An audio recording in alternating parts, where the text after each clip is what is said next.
गुरुर्ब्रह्मा गुरुर्विष्णु गुरुर्देवो महेश्वरा गुरु साक्षात् परब्रह्म तस्मै श्री गुरुवे नमः। तस्मै श्री गुरुवे नमः। तस्मै श्री गुरुवे नमः। बोलो समर्थ सदगुरुदेव संत श्री रामलाल जी सियाग की जय। बोलो शिव अवतारी महायोगी बाबा श्री गंगाई नाथ की जय। बोलो दशम अवतार कल की अवतार की जय। बोलो सनातन धर्म की जय। बोलो पलाना धाम की जय। बोलो जामसर धाम की जय। बोलो काजलवास धाम की जय। जय श्री गुरुदेव, जय श्री दादा गुरुदेव। जय श्री गुरुदेव। जय श्री गुरुदेव, जय श्री दादा गुरुदेव सभी को। जय श्री गुरु, जय दादा गुरुदेव, जय श्री गुरुदेव।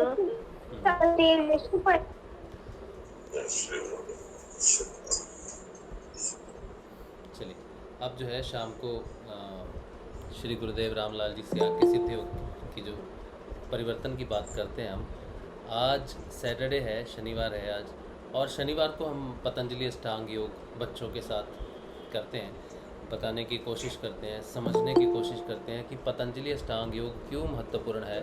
सिद्ध योग की साधना जितने भी साधक करते हैं उनके लिए पतंजलि अष्टांग योग बहुत ज़्यादा महत्वपूर्ण है। हमें कोई भी प्रॉब्लम होती है सिद्ध योग में, कोई भी प्रश्न होता है या कोई भी थोड़ा से बड़ा छोटा कोई भी बदलाव हमें आता है तो पतंजलि अष्टांग योग में उसका वर्णन मिल जाता है। पतंजलि अष्टांग योग में कोई भी ऐसा पूरे हमारी जो पूरी यात्रा है ऐसा कोई भी परिवर्तन या कोई भी ऐसा विषय प्रश्न नहीं है जो पतंजलि अष्टांग योग में जिसका वर्णन ना हो।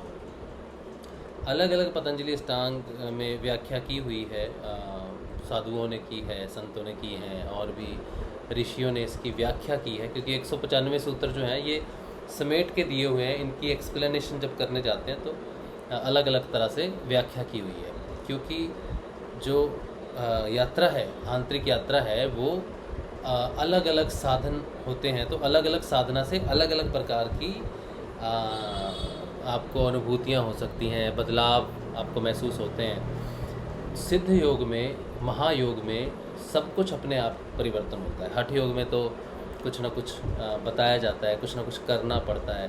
तो कुछ बुक्स ऐसी हैं जिनको हठ योग के हिसाब से लिखा गया। सिद्ध योग के हिसाब से अपने आप आने वाले परिवर्तन की ऐसी कोई किताब नहीं है जिसमें वो परिवर्तन अपने आप कैसे आते हैं, क्या घटना घटती है, उसका नहीं है कहीं भी कोई एक्सप्लेनेशन। तो हमने जो पहले पतंजलि अष्टांग योग किया था उसमें हमने अपनी सिद्ध योग के हिसाब से, अनुभवों के हिसाब से परिवर्तन को समझने की कोशिश की थी।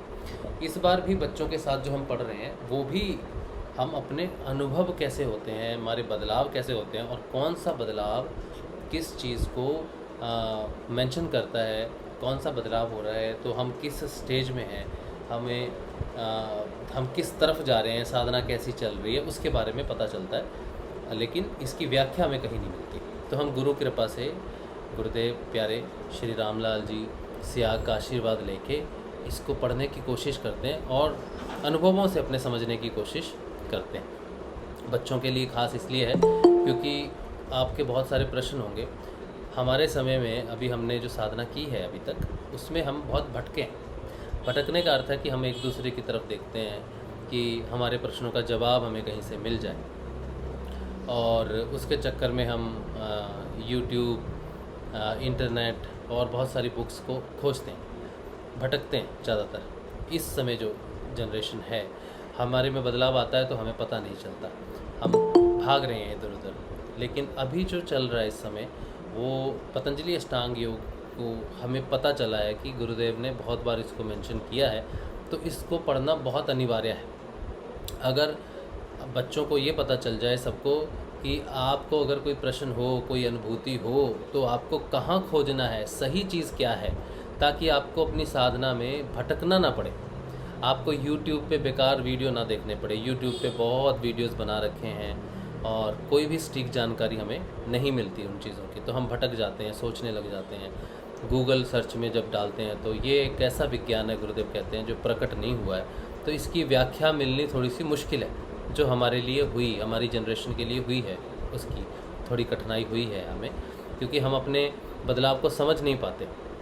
बच्चों को ये, आगे आने वाली जनरेशन को ये मुसीबत ना झेलनी पड़े, ना भटकना पड़े और उनकी साधना के कई साल बच जाएं, उसके लिए पतंजलि अष्टांग योग का हम जो करते हैं, समझते हैं, उसको पढ़ते हैं गुरुदेव का आशीर्वाद लेके। ठीक है, तो शनिवार का जो सेशन होता है वो सिर्फ बच्चों के लिए होता है और सिर्फ पतंजलि अष्टांग योग के लिए ही होता है। तो हम पतंजलि अष्टांग योग में समाधिपाद कर रहे हैं। समाधिपाद में हमारे पास पहले जो है वो ऋषि उसमें व्याख्या करते हैं कि ये पूरे योग का वर्णन करते हैं, मतलब संक्षेप में बताते हैं A to Z कि शुरुआत कब हुई, फिर उसके बाद क्या घटना घटी, उसके बाद क्या बदलाव आया, उस बदलाव से क्या परिणाम हुए, उन परिणामों को कैसे देख सकते हैं, उन परिणामों को कैसे समझ सकते हैं। तो वो पूरा अथ योग से शुरू करके, अनुशासनम से शुरू करके एंड तक, निर्बीज समाधि तक हमें ओवरऑल डिस्क्रिप्शन देते हैं कि ये तुम्हारी यात्रा है। तुमने यहाँ से बस पकड़ी तो तुमने पलाना धाम जाना है, तो रास्ते में तुमको ये स्टेशन मिलेगा, फिर तुमको ये स्टेशन मिलेगा, फिर दिल्ली आएगा, फिर ये आएगा, फिर वो आएगा, फिर तुम पलाना पहुँच जाओगे। इस तरह से जो पूरी जर्नी है वो समाधिपाद में हमारी पूरी योग साधना की जर्नी मेंशन है, क्या क्या घटना घटती है सूक्ष्म रूप से मेंशन है। ठीक है, अब उसके बाद आता है साधनपाद। दूसरा साधनपाद में ये ऋषि ने हमें बताया है कि हमें क्या करना पड़ता है इस साधन में, इस रास्ते में चलना जब शुरू कर दिया हमने, तो हमें क्या करना पड़ता है। ठीक है, तो दो चीज़ें हैं जो करनी पड़ती हैं।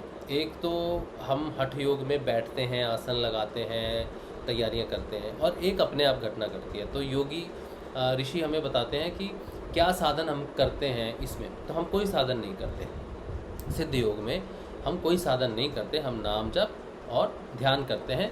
लेकिन उसके साथ उन्होंने कुछ सूक्ष्म साधन भी बताए हैं। सूक्ष्म साधन का अर्थ है कि हठ योग में वो सूक्ष्म रूप से उसको प्रैक्टिस में लाते हैं, लेकिन हम किसी भी चीज़ को अपनी प्रैक्टिस में नहीं लाते। लेकिन वो चीज़ें अपने आप हमारे अंदर घटने लगती हैं, तब हम समझते हैं कि हमारे अंदर कोई प्रैक्टिस अपने आप चलने लग गई है। हमने वो शुरू नहीं की थी, बल्कि वो प्रैक्टिस चलने लग गई है। तो कौन कौन सी प्रैक्टिसेस होती हैं जो साधना में चलती हैं, वो सारी साधन पाद मेंशन है। उसके बाद तीसरे पाद में वो कहते हैं कि क्या क्या उत्पन्न होता है, यानी कि साधन पाद क्या है, आपका एक तरह का सागर मंथन है। कैसे सागर मंथन करना है, कैसे खींचतानी होती है, और उसमें से फिर जो निकलता है सारा सिस्टम जो निकलता है, विष निकलता है, अमृत निकलता है, बहुत सारी सिद्धियां प्राप्त होती हैं। और वो सारी चीज़ें निकलने का अर्थ है बहुत सारी चीज़ें सबसाइड हो जाती हैं, दब जाती हैं। तो विभूति पाद में हमें क्या प्राप्तियां होती हैं साधना पथ पे चल के, वो है, और उसके साथ ही क्या क्या चीज़ें नष्ट होती हैं वो हमें पता चलता है। फिर चौथे पाद में, कैवल्य पाद में, हमें बताते हैं कि एकत्व क्या है। अद्वैतवाद में जब स्थापना हो जाती है तो क्या होता है, और अद्वैतवाद में हमें क्या क्या चीज़ें हैं जो प्राप्त होती हैं, जिससे हम समझ पाएँ कि हम अद्वैत की स्थिति में हैं या हम कैवल्य की तरफ बढ़ रहे हैं। अच्छा, ये तो ओवरऑल है जो मैंने थोड़ा सा रिपीट किया है आज आपको। हम जो कर रहे हैं अभी, हम साधना में हम समाधिपाद कर रहे हैं, और समाधिपाद के हमने कितने कर लिए हैं सूत्र देखें, हमने 40 तक कर लिए। ठीक है, 40 कर लिए थे हमने, 35 से 40 पिछली बार कर लिए थे 18 सितंबर, आज है 25। तो अब हम इससे आगे करेंगे। ठीक है, आज इससे आगे करेंगे, यानी 41st सूत्र, 41वां सूत्र आज हम शुरू करेंगे। ठीक है, तो अभी हाँ जी बेटा, आपने जो बताया था कि हमें अपने प्रश्नों के लिए भटकना पड़ता है, तो क्या इसमें गुरुदेव भी भटके थे? हाँ, गुरुदेव भी भटके थे। गुरुदेव तो भ्रम में आ गए थे। गुरुदेव कह रहे थे ये हो क्या रहा है मेरे साथ, मुझे तो पता ही नहीं चल रहा। कहते पहले तो मुझे लगता था कि मैं पागल वागल तो नहीं हो गया कहीं। जो बदलाव उनमें आ रहे थे वो उनको पता नहीं चल रहा था, कहीं मार्गदर्शन नहीं मिल रहा था, तो उन्हें लगता था कि कहीं उनको कोई भ्रम हो गया है, या फिर उनकी पागलों जैसी अवस्था हो गई है, लोग उनको पागल कहते थे, और डॉक्टर के पास भी ले गए थे घर वाले कि चेक करवा लो कहीं तुम पागल वागल तो नहीं हो गए। तो डॉक्टर ने कहा, हाँ, तो डॉक्टर को उन्होंने कहा था जैसा पागल मैं हूँ वैसा सबको कर दूंगा। तो फिर वो भटके, फिर उन्हें ये पता नहीं था कि मेरे प्रश्नों का उत्तर कौन दे सकता है। गुरु के बारे में गुरुदेव को ये लगता था कि गुरु की ज़रूरत नहीं है, मेरे और भगवान के बीच में गुरु को मैं क्यों लाऊं। तो उनको गुरु का महत्व पता नहीं था, ठीक है, इसीलिए उनके प्रश्नों का हल उनको मिल नहीं रहा था। फिर उन्होंने विवेकानंद जी को पढ़ा। विवेकानंद जी को पढ़ने के बाद उन्हें पता चला कि गुरु के बिना इस पथ पे चलना नामुमकिन है। हमारे सारे प्रश्नों का हल जो है वो गुरुदेव देते हैं, तो गुरु का होना बहुत ज़रूरी है। फिर गुरुदेव को बाबा श्री गंगाई नाथ जी तक पहुंचने में भी थोड़ा समय लगा, और फिर उसके बाद जब बाबा गंगाई नाथ जी उन्हें मिले, उसके बाद उनको उनमें जो परिवर्तन आया, उनको जो नाम जपने के बाद कृष्ण का जो नाम जपा उन्होंने, गुरुदेव दादा गुरुदेव की आकाशवाणी से कि अब तो कृष्ण जप, तो कृष्ण जपने के बाद उन्होंने फिर जो परिवर्तन उनमें आया उसमें भी समय लगा उनको। गुरुदेव ने कहा कि मैं जो तुम्हें दीक्षा देता हूँ, तुम्हारी कुंडलिनी जागेगी, फिर वो ऊपर उठेगी, सहस्रार पे पहुँचेगी। इसके साथ वो कहते हैं मेरी भी उठी कुंडलिनी, यानी कि जो प्रक्रिया हमारे साथ हो रही है, जो बदलाव हम में आ रहे हैं, जो कुंडलिनी हमारी ऊपर उठ रही है, वो गुरुदेव की भी उठी। और वो सारे परिवर्तन जब कुंडलिनी ऊपर उठती है, जो परिवर्तन शरीर में घटित होते हैं, वो सारे परिवर्तन गुरुदेव के शरीर में भी घटित हुए। तो श्री गुरुदेव ने भी पहले सारे परिवर्तन, कुंडलिनी से आने वाले परिवर्तनों को खुद महसूस किया। इसीलिए हमें कुंडलिनी जब उठती है उसमें हमें क्या होता है, क्या बदलाव आते हैं, ये सारे गुरुदेव को पहले महसूस हो चुके। और गुरुदेव कहते हैं कि जिस गांव मैं गया नहीं, उस गांव में तुमको रास्ता बता नहीं सकता। इसका अर्थ है कि अगर हमारे शरीर में जितने भी बदलाव आते हैं वो सारे के सारे पहले गुरुदेव के आए हैं। जो भी समस्याएं हमने फेस की हैं वो गुरुदेव ने की हैं। तो उनकी जो स्पीच है, जब भी हमें कोई मुश्किल होती है तो वो रेफरेंस देते हैं। गुरुदेव कहते हैं पतंजलि अष्टांग योग को मैं मूर्त रूप दे रहा हूँ, मैं ऋषि अरविंदो को मूर्त रूप दे रहा हूँ, मैं विवेकानंद की बात को सत्य कर रहा हूँ। तो वो सारी रेफरेंसेस देते हैं क्योंकि उनको पता है इन्होंने क्या कहा है, क्या प्रश्न है, मैंने क्या उत्तर दिए हैं। तो गुरुदेव को भी बहुत समय लगा बेटा, ठीक है। फिर उसके बाद जब उनके सारे प्रश्नों के हल हो गए, सब कुछ पूर्ण हुए, उसके बाद उन्होंने हमें उस रास्ते पे चलाना शुरू किया। आज हम उनके रास्ते पे चल रहे हैं, तो हम में भी कुछ परिवर्तन आ रहे हैं। लेकिन गुरु सारी चीज़ों को खोल के इसलिए नहीं बताता कि जो शिष्य है वो फिर अपनी प्रगति में अपने प्रश्नों को अपनी जिम्मेदारी नहीं समझता, वो फिर बहुत डिपेंडेंट हो जाता है हर चीज़ के लिए। कई बार गुरु क्या करता है, गुरु कहता है चलो जाओ जाके सैर घूम के आओ, जाओ इधर जाके उधर जाके आओ। वो चाहता है कि हमें वो रास्ता खुद मालूम हो, उस रास्ते की कठिनाइयाँ हम खुद देखें और उसके परिणामों को हम देखें, और फिर अगर हमें कहीं कोई मुसीबत हो तब हम उनको पुकारें और उनकी सहायता करें। लेकिन पहले चलना हमें है, और इसीलिए गुरु पूरा पथ जो है वो सामने नहीं रखता और बस साथ चलता है हमेशा। तो हम जिस पथ पे चल रहे हैं, हमें बहुत सारी नई चीज़ें पता चल रही हैं, ऐसी नई चीज़ें पता चल रही हैं जो आज तक मेंशन नहीं है कहीं भी। तो इसीलिए मैंने कहा है कि जब हम पतंजलि अष्टांग योग पढ़ रहे हैं तो हम सिद्ध योग के हिसाब से पढ़ रहे हैं उसको। तो हमारे सामने मुसीबतें आएंगी और ये आनी चाहिए मुसीबतें, लेकिन हमारे सामने तो बहुत सारी मुसीबतें आई हैं, आपके सामने उतनी मुसीबतें ना आए, इसीलिए हम सारे शिष्य जो हैं आपकी कुछ मदद कर सकें, आने वाले जनरेशन की कुछ सहायता हो सके, कुछ रेफरेंस उन्हें भी लगे कि हाँ भाई पहले वाले शिष्यों ने कुछ तो काम किया है जिससे हमें सुविधा हो रही है। जैसे आज हम सोचते हैं, किसी से पूछते हैं कि गुरुदेव के बारे में बताओ, तो वो बताते हैं तो हमें बड़ी खुशी होती है। इसी तरह से हम जो आज रास्ता देख रहे हैं उसको अगर हम आपको दिखा के रखें कि इस पे चलना है तुमको, ये जगह पे तुमको देखना है, गुरुदेव ने ऐसा ऐसा कहा है, तो आपको सुविधा होगी, ठीक है। और जो बदलाव गुरुदेव के अंदर नहीं आए वो हमारे अंदर भी नहीं आ सकते। गुरुदेव के अंदर तो बेटा सारे बदलाव आए हैं, ठीक है, पूर्ण बदलाव सारे आए हैं गुरुदेव के अंदर। गुरुदेव पूर्ण है पूरी तरह से।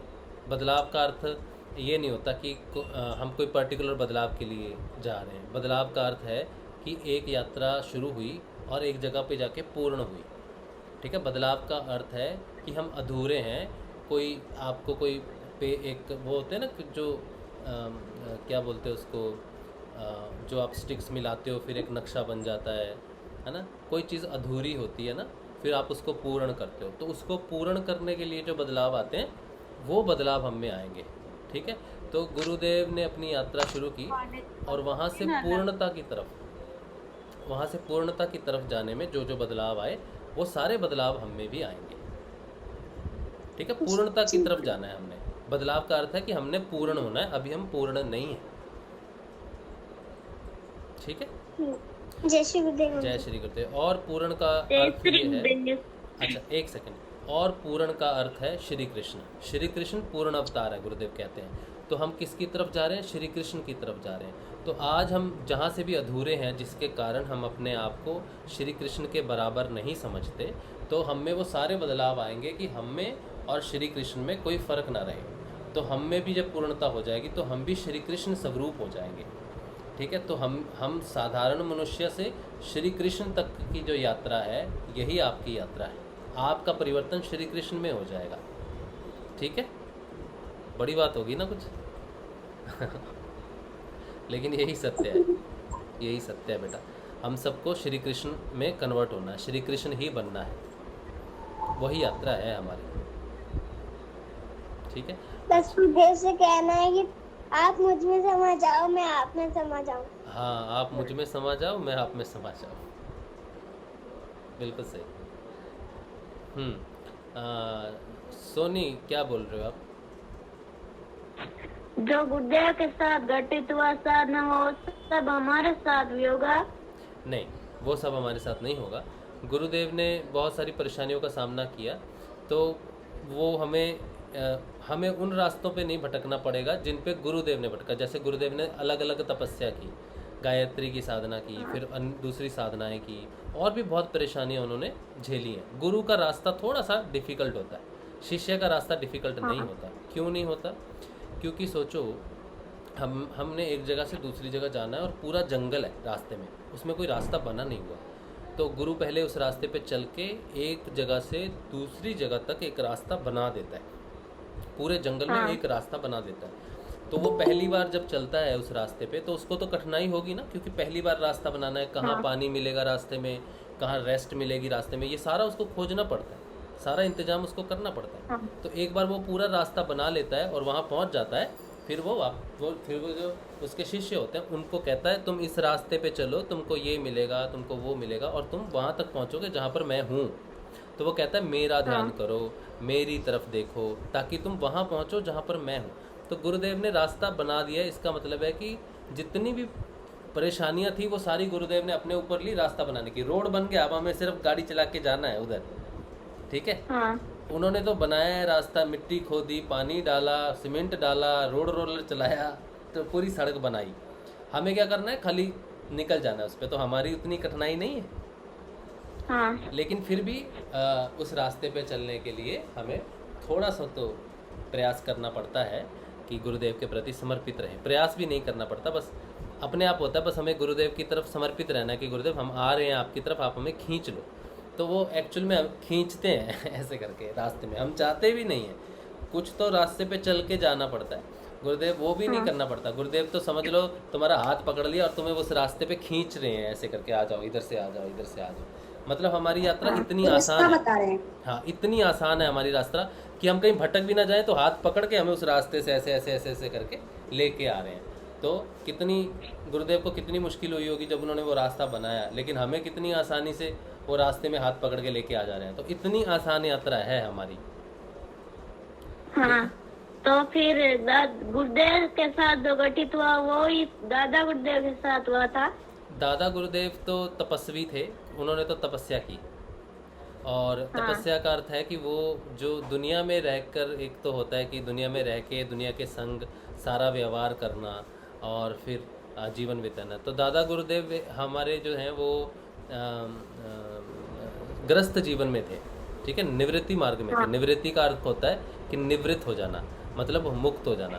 तो जो ग्रस्त जीवन है, जो संसार है, उसका त्याग करके उन्होंने तपस्या की है।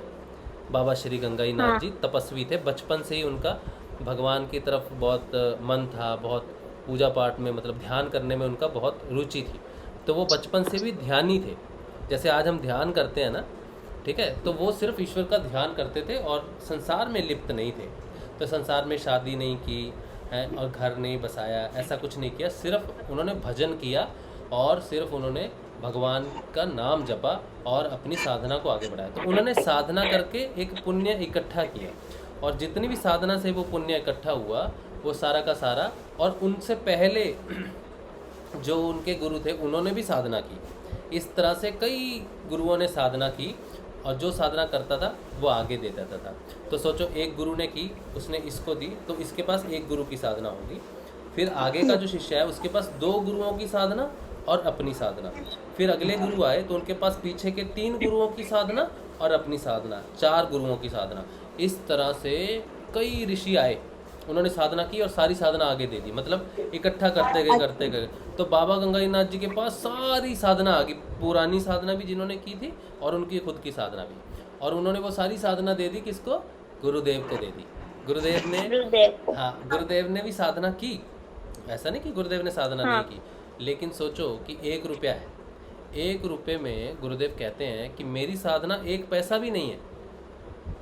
मतलब जो भी गुरुदेव को मिला, सोचो गुरुदेव को 1 रुपया मिला, ठीक है, लेकिन उनके पास अपने कितने पैसे थे 1 रुपये में?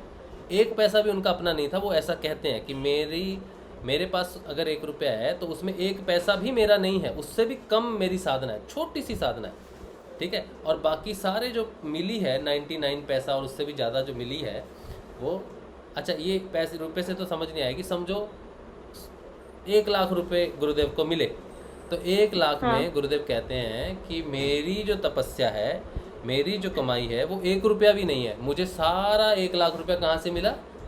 बाबा गंगाईनाथ जी और उनके पहले जितने भी संतों ने ध्यान किया उन्होंने सारा पैसा मुझे दे दिया। तो अब वो जो पैसा है, पैसे का अर्थ क्या है? राम का नाम, भजन, आध्यात्मिक ज्ञान, ठीक है। मैं पैसे के हिसाब से समझा रहा हूँ बस आपको।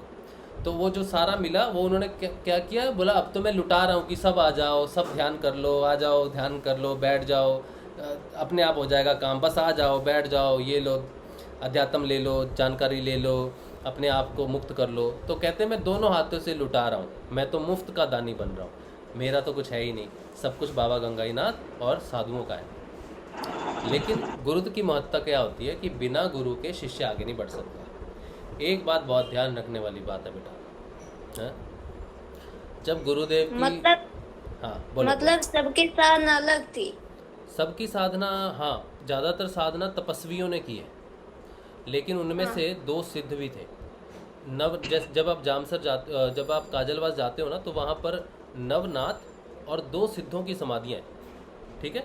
अब नवनाथ का अर्थ क्या है कि इन्होंने तो तपस्या की है बिना ग्रस्त जीवन के, मतलब निवृत्ति मार्ग, शादी नहीं की, सिर्फ तपस्या की है योगी बन के, जो जोगी जैसे गुरुदेव, दादा गुरुदेव चोला पहनते ऐसा।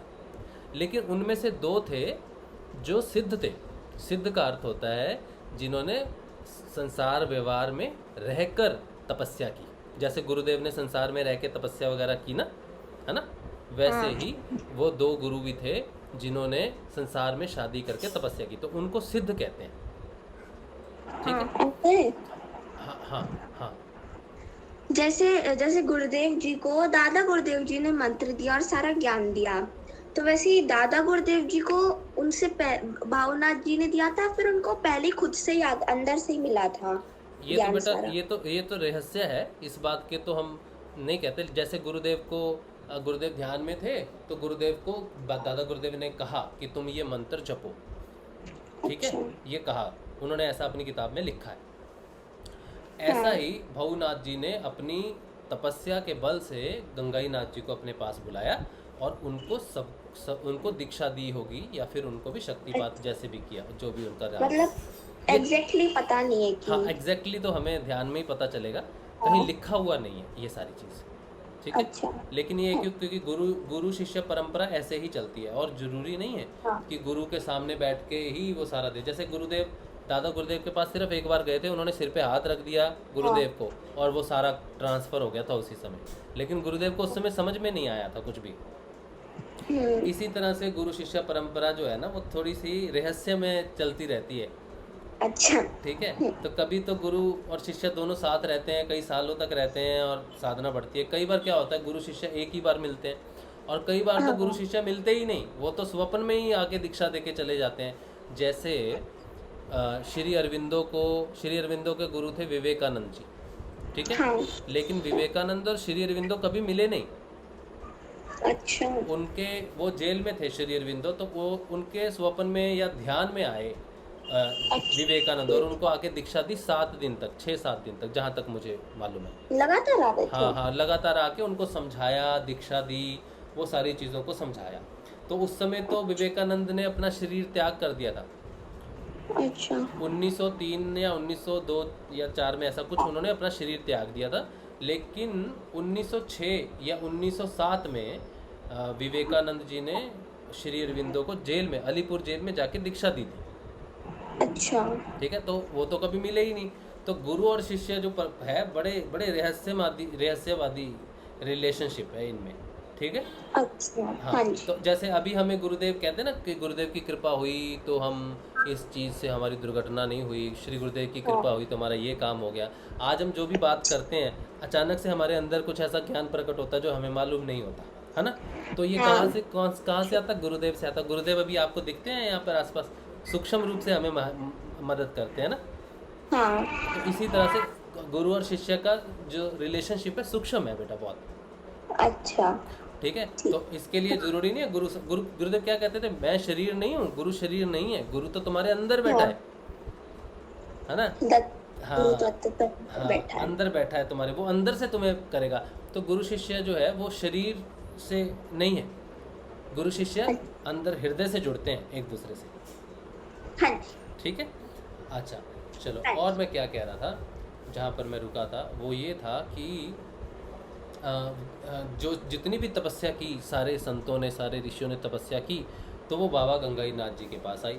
बाबा गंगाई नाथ जी के बहुत सारे शिष्य हैं जो निवृत्ति मार्ग से हैं, जो ऐसा चोला पहनते जैसे बाबा ने पहना, ठीक है। और जामसर में जब उनकी बरसी होती है, जनवरी के आसपास होती है जनरली, तो बहुत सारे साधु संत आते हैं, हिमालय से भी आते हैं, बहुत जगह से आते हैं बाबा के वहाँ पर, ठीक है। तो इतने सारे जो शिष्य हैं, वो सारा खजाना गुरुदेव किसको दिया? गंगाई नाथ जी ने गुरुदेव को दिया, ठीक है। तो ऐसा होता है ना कई बार, जब गुरुदेव की, चलो एक मैं घटना आपको बताता हूँ कि गुरुदेव को जब ये सब प्राप्त हुआ, तो गुरुदेव बिल्कुल साधारण जीवन में साधारण व्यक्ति थे, ठीक है। लेकिन जब जो लोग उनके कांटेक्ट में आए शुरुआती दिनों में, उन्हें ये लगने लगा कि गुरुदेव के पास तो कुछ नहीं है, ठीक है, इनको कुछ नहीं है, इन्होंने तो तपस्या भी नहीं की, बस वो गायत्री साधना की और ये सब किया। इनको जो भी, इनमें जो भी बदलाव आया है वो इनके गुरु की वजह से आया है, यानी कि बाबा गंगाई नाथ जी की वजह से आया है। तो हम रामलाल जी सियाग के पास क्यों जाएं? जब सब कुछ देने वाले गंगाई नाथ हैं, तो क्यों ना गंगाई नाथ जी के पास जाएं? तो बहुत सारे शिष्य के मन में ये विचार उस समय आया, ठीक है। और वो उन्होंने क्या किया?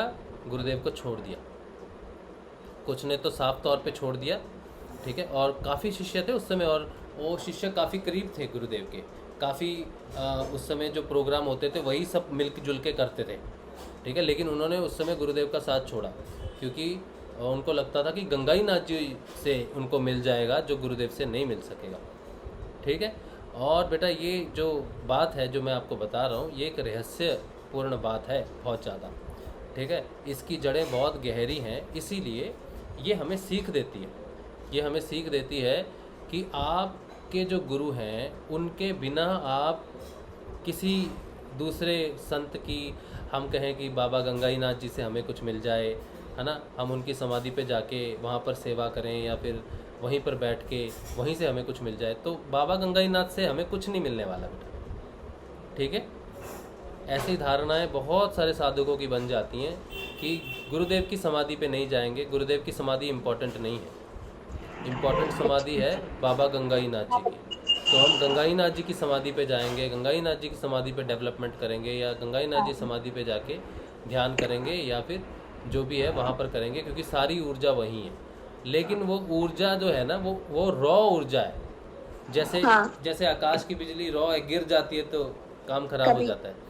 हाँ। लेकिन अगर उसी ऊर्जा को हम लोग एक तार में, वायर में डाल दें, तो हम अपने घरों में उसको यूज़ भी कर सकते हैं, ठीक है। उसको कलेक्ट कर सकते हैं, बिजली को स्टोर करके उसको तारों के माध्यम से घरों में यूज़ कर सकते हैं। तो हमारे लिए जो जितनी भी ऊर्जा नाथों की है वो सारी ऊर्जा हम कहाँ से प्राप्त कर सकते हैं? गुरुदेव से। गुरुदेव स्टोरेज है। तो हमारी तार किससे जुड़नी चाहिए? गुरुदेव से जुड़नी चाहिए। गुरुदेव से। हमारे लिए कौन महत्वपूर्ण है? गुरुदेव महत्वपूर्ण है। गुरुदेव। बाबा, अगर हम अपनी तार गुरुदेव से काट देंगे, गुरुदेव के पास क्या है, उनको तो गंगाई नाथ जी ने मिले, तो हम अपनी तार अगर गंगाई नाथ जी से जोड़ देंगे तो वहाँ से जो गिरेगा हमारे ऊपर, हम उसको सहन नहीं कर सकते। हाँ, उनकी ज्यादा शक्ति है। हाँ, तो इस चक्कर में बहुत साधक लुढ़के हैं बेटा, और अभी भी लुढ़क रहे हैं कुछ तो। ठीक है, तो हमें अपनी जो ये है ना, अपनी दृष्टि है ना, वो सिर्फ गुरुदेव के चरणों पे रखनी चाहिए। ठीक है, मतलब कोई दूसरे गुरु को नहीं मानना। हम ये नहीं सोचेंगे कि हमें कोई दूसरे गुरु से कुछ मिल जाएगा। जब हम गुरुदेव के पास जाते हैं, साधक हम हो जाते हैं, तो दादा गुरुदेव की समाधि पर जब जाते हैं ना, तब हमें ऊर्जा मिलती है वहाँ से बहुत। लेकिन अब हमारी तार लगी हुई है, इसीलिए मिलती है ना, क्योंकि हम गुरुदेव को समर्पित हैं। अब अगर हम जाएंगे इधर जामसर जाएंगे, तो जामसर में बैठेंगे तो ध्यान और ऊर्जा और सारी मुसीबतें हमारी सॉल्व होंगी। अब गंगाई नाथ जी हमारी मदद करेंगे। हम उनके क्या हुए? पोते हो गए। वो हमें अपने बेटे स्वीकार नहीं करते, वो हमें अपने पोते स्वीकार करते हैं। हमें पोता बन के जाना है, बेटा बन के नहीं जाना उधर। पोता भी बेटा ही होता है, पोता पोती बेटे ही होते हैं, लेकिन हमारे पिता पहले कौन होना चाहिए? गुरुदेव। गुरुदेव से दादा गुरुदेव। तो दादा गुरुदेव के पास हम उनके पोते बन के, पोतियां बन के जाएंगे। ठीक है, ताकि हम कहेंगे कि हमारे पिताजी ने हमें एक तार दी है, इस तार में ऊर्जा भरो आप। हम उनको हक से कह सकते हैं बड़े कि आप हमारे दादाजी हो, इसमें ऊर्जा भरो हमें ऊर्जा दो, है ना। और फिर अगर हम काजलवास जाएंगे तो काजलवास में हमारे परदादा हैं, है ना, तो उनके पास जाएंगे तो वहाँ से हमें और भी प्यार मिलता है कि ये देखो मेरे गुरु, मेरे शिष्य के शिष्य के शिष्य बच्चे आए हैं मेरे। ठीक है, तो अगर हम और बेटा एक बात ध्यान रखो कि जो सिरियारी गांव है, सिरियारी गांव में बहुत सारे लोग रहते हैं। ठीक है, वो जाते हैं काजलवास जाते हैं, उनको लेकिन कोई ऐसा कोई क्रिया वगैरह ऐसी ऊर्जा फील नहीं होती ज़्यादा। हाँ, कृपा उन पे भी होती है, लेकिन उन पे वैसी कृपा नहीं होती जैसी हम लोगों पे होती है। क्यों होती है हम पे विशेष कृपा? क्योंकि हमने तार बांधी हुई है गुरुदेव से तार बांधी हुई है, गंगाई नाथ जी से काजलवास की हमने तार बांधी हुई है। ठीक है, तो हमें वो ऊर्जा मिलती है वहाँ जाने से, क्योंकि ट्रांसफॉर्मेशन हो जाता है उधर से इधर। डायरेक्ट अगर जाएंगे, कहेंगे भाऊनाथ जी आप ही मेरे गुरु बन जाओ, आप ही मुझे दे दो, तो होगा नहीं बेटा काम वैसे। ठीक है, तो वहाँ जाएंगे, किस लिए जाएंगे? कि हम आए हैं पूजा लेने के लिए, हमारे गुरुदेव रामलाल जी से आ गए हैं, तो हमें बहुत प्रेम सत्कार बहुत कुछ मिलता है वहाँ से। तो हमारी तारें सबसे पहले गुरुदेव से जुड़नी ज़रूरी है। ठीक है, जिसने गुरुदेव की तरफ से मुंह मोड़ लिया उसको फिर कहीं से कुछ नहीं मिलता। बाबा नहीं देता, बाबा बहुत डांटता फिर। ठीक है, तो हमारी दृष्टिकोण किधर रहना चाहिए? सदैव हमेशा। कभी भी आप जब बड़े हो जाओगे ना, तब आपको लीलाएं पता चलेंगी, दादा गुरुदेव का ध्यान में दर्शन होगा, और भी दादा गुरुदेव की बहुत सारी अनुभूतियाँ होंगी। आपको फील होगी उनकी एनर्जी कि हाँ ये तो दादा गुरुदेव की, पता चल जाएगा आपको। ठीक है, ऐसा नहीं है कि कैसे पता चलेगा ये गुरुदेव की ऊर्जा है या दादा गुरुदेव की ऊर्जा है। पता चल जाएगा आपको कि आप क्या फील कर रहे हो उस समय, आपके मन से वही भाव प्रकट हो जाएगा। ठीक है, लेकिन वो सारे भाव प्रकट सिर्फ और सिर्फ गुरुदेव की वजह से हैं। हमारे लिए गुरुदेव से इम्पोर्टेंट कुछ नहीं है, बस ये समझ के रखना हमेशा। और गुरुदेव अपने गुरुजी का बहुत बहुत आदर करते थे। वो कहते थे तुम मेरा ध्यान कर लो या गंगाई नाथ जी का ध्यान कर लो, एक ही बात है। उन्होंने ऐसी बात क्यों कही थी बोलो?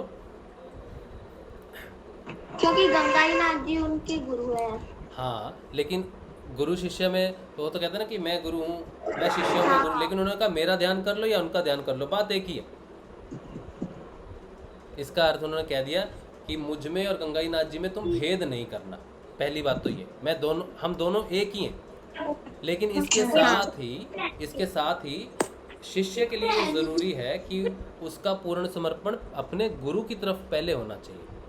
हमारे लिए हमें गुरुदेव ने मिलाया, हमें भेद नहीं करना है। क्योंकि आपको गंगाई नाथ दिखेंगे या ध्यान में आप गंगाई नाथ जी को देखोगे और ध्यान आपका गंगाई नाथ जी की तरफ चला जाएगा, तो आप सोचोगे कि मेरा ध्यान तो गंगाई नाथ जी की तरफ चला, कहीं मैं डायरेक्ट तार तो नहीं जोड़ रहा हूँ उनसे।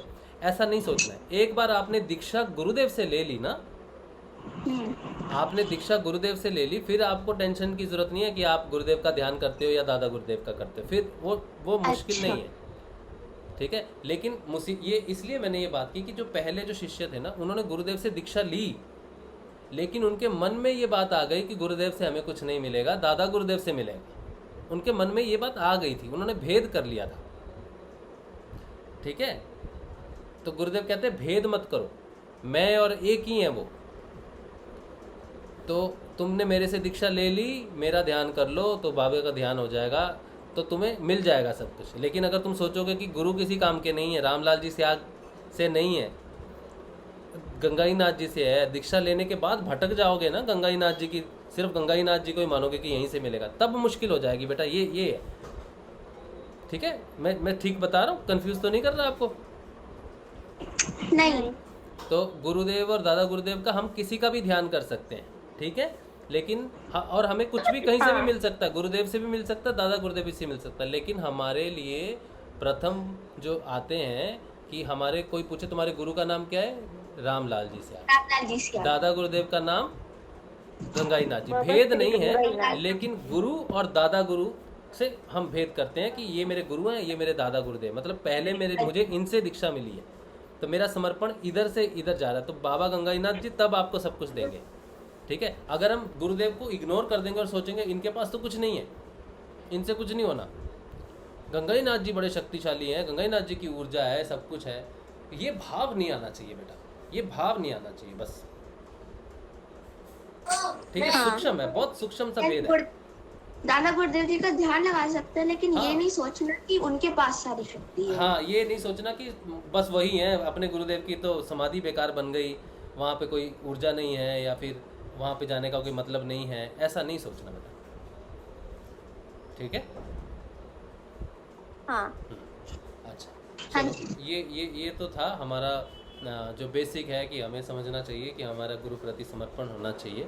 और समर्पण नहीं हुआ ना बेटा, जहाँ तक रहेगा समर्पण वहाँ तक तो उठ जाओगे, उसके बाद नहीं उठ सकते। जहाँ समर्पण डगमगाया वहीं रुक जाएगी प्रोग्रेस, आगे नहीं बढ़ेगी,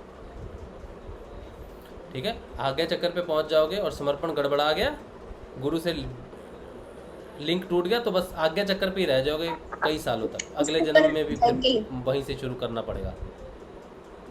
इसलिए लिंक नहीं टूटना चाहिए, ठीक है। हाँ। अच्छा, चलो, तो हम कर रहे हैं पतंजलि अष्टांग योग। आज तो हमने बहुत सारी बातें इधर उधर कर ली, लेकिन कोई बात नहीं, थोड़ा बहुत तो कुछ हम करेंगे, है ना। कर ले, करें? हाँ जी। करें कि नहीं करें?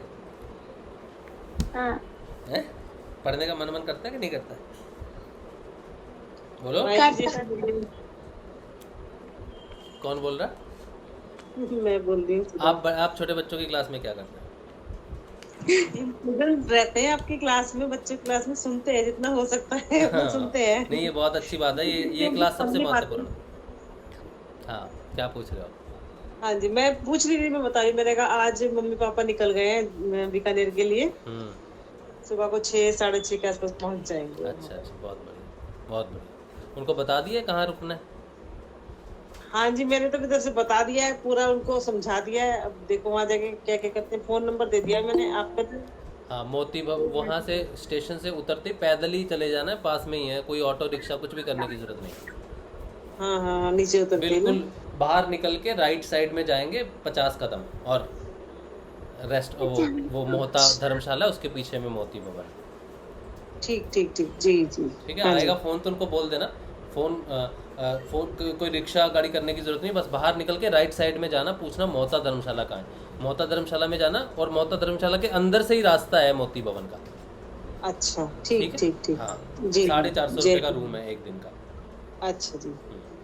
वो जो आप बता रहे थे धर्मशाला की दूसरी वाली है, उनकी बैक साइड में, वो इन्हीं की है? हाँ, इन्हीं की है। मोहता धर्मशाला पुरानी है, मोती नई बनी है। हेलो, जय श्री गुरुदेव। हाँ जी, जय श्री गुरुदेव। राशिव भाई बोल रहा हूँ कि इस समय ना पेपर चल रहा है, इसलिए धर्मशालाएं सब फुल है। अच्छा, हो सकता है। और तो उनको कहीं अपना या तो गेस्ट हाउस लेना पड़ेगा या तो होटल लेना पड़ेगा। अच्छा, वो वहाँ पहुँचे पहले तो देखते हैं, क्योंकि अभी तो आपको तो समय हो गया ना आए हुए। हाँ, हमको 1 हफ्ता हो गया, लेकिन अभी भी वो पेपर चालू थे ना, तो सारे मतलब बुक थे full। आप कहाँ रुके थे? हम लोग तो वहाँ वहीं बगल में है अपना गेस्ट हाउस है, वहीं रुके थे अंदर जाने के बाद रोड पे, पलाना वाले रोड पे, क्योंकि वहाँ सब धर्मशालाएं फुल थी, पूरा पेपर चालू था ना। हाँ, बच्चे आके वहाँ स्टडी करते हैं। हाँ, तो वो स्टडी करते तो उनके हिसाब से सब कुछ जितना भी धर्मशाला वगैरह थी सब बुक थी। अच्छा। तो थोड़ी दूरी पे जाना पड़ता था लेके, बुकिंग मतलब मिलता था लेकिन स्टेशन थोड़ा दूर। तो ट्राई कर लेंगे, अगर मिल जाएगा तो ठीक है, नहीं तो फिर अगल बगल में गेस्ट हाउस है, 250 रुपया 300 रुपया बेड पे मिल जाता है। अच्छा अच्छा अच्छा अच्छा, ठीक है। पहले तो जाएं मोहता में जाएं, वहाँ मिल जाए तो बहुत अच्छी बात है। हाँ, मैंने सारा इनको बता दिया है, समझा भी दिया है। अच्छा अच्छा। और वहाँ पे मैं बोला कि कुछ प्रॉब्लम होगी तो आप फोन करना, यहाँ से सबका कांटेक्ट नंबर है हमारे पास।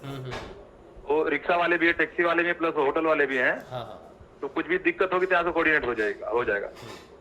ठीक ठीक है, बढ़िया बढ़िया, बहुत ठीक, चलिए, बहुत। जय गुरुदेव। जय श्री जय श्री गुरुदेव भाई जी, धन्यवाद। जय श्री गुरुदेव। चलो, अच्छा, तो अब आते हैं हम लोग अपने पतंजलि अष्टांग योग पे। हमने कर लिए थे 40 तक, है ना? 40 तक कर लिया था। और ये बड़ी महत्वपूर्ण बात है कि जितने भी सेशन हम रोज़ करते हैं उनमें सबसे ज़्यादा महत्वपूर्ण सेशन जो होता है वो सैटरडे का होता है। बहुत, मुझे लगता है, मुझे ऐसा लगता है कि बहुत महत्वपूर्ण होता है, इसलिए सैटरडे का सेशन छोटा भी होता है और सबको अटेंड करना चाहिए। लगता नहीं है भैया, होता ही है। आप कह रहे हो ना कि आप क्या कर रहे हो इस क्लास में, हाँ हाँ हमारे लिए भी बहुत महत्वपूर्ण है ये क्लास। हाँ, बहुत। मैं तो खुद हैरान हूँ कि जो मुझे सैटरडे को जिस चीज़ का ज्ञान होता है वो बाकी दिनों में नहीं होता तो बाकी दिनों भी बहुत महत्वपूर्ण है, लेकिन आज का तो डेफिनेट ही होता है। बच्चों से कुछ ज़्यादा ही लगा हुआ है गुरुदेव को। अच्छा, चलिए अब हम आते हैं सूत्र नंबर 40 तक हमने कर लिए थे। ये 40 ही है ना? एक मिनट, ये है 41।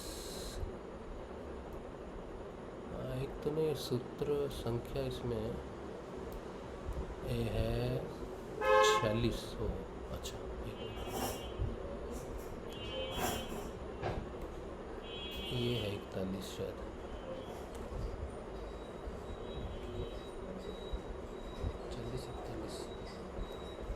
कौन सा सूत्र है? ये बुक मुझे खरीदनी पड़ेगी। 39 और शायद बात है।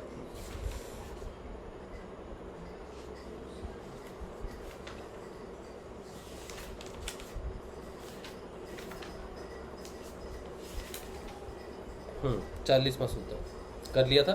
41वां सूत्र है, बड़ा डिफ़िकल्ट है पढ़ने में। संस्कृत जो है ये बहुत मुश्किल लगती है मुझे, लेकिन फिर भी हम पढ़ते हैं। 41वें सूत्र में कहते हैं,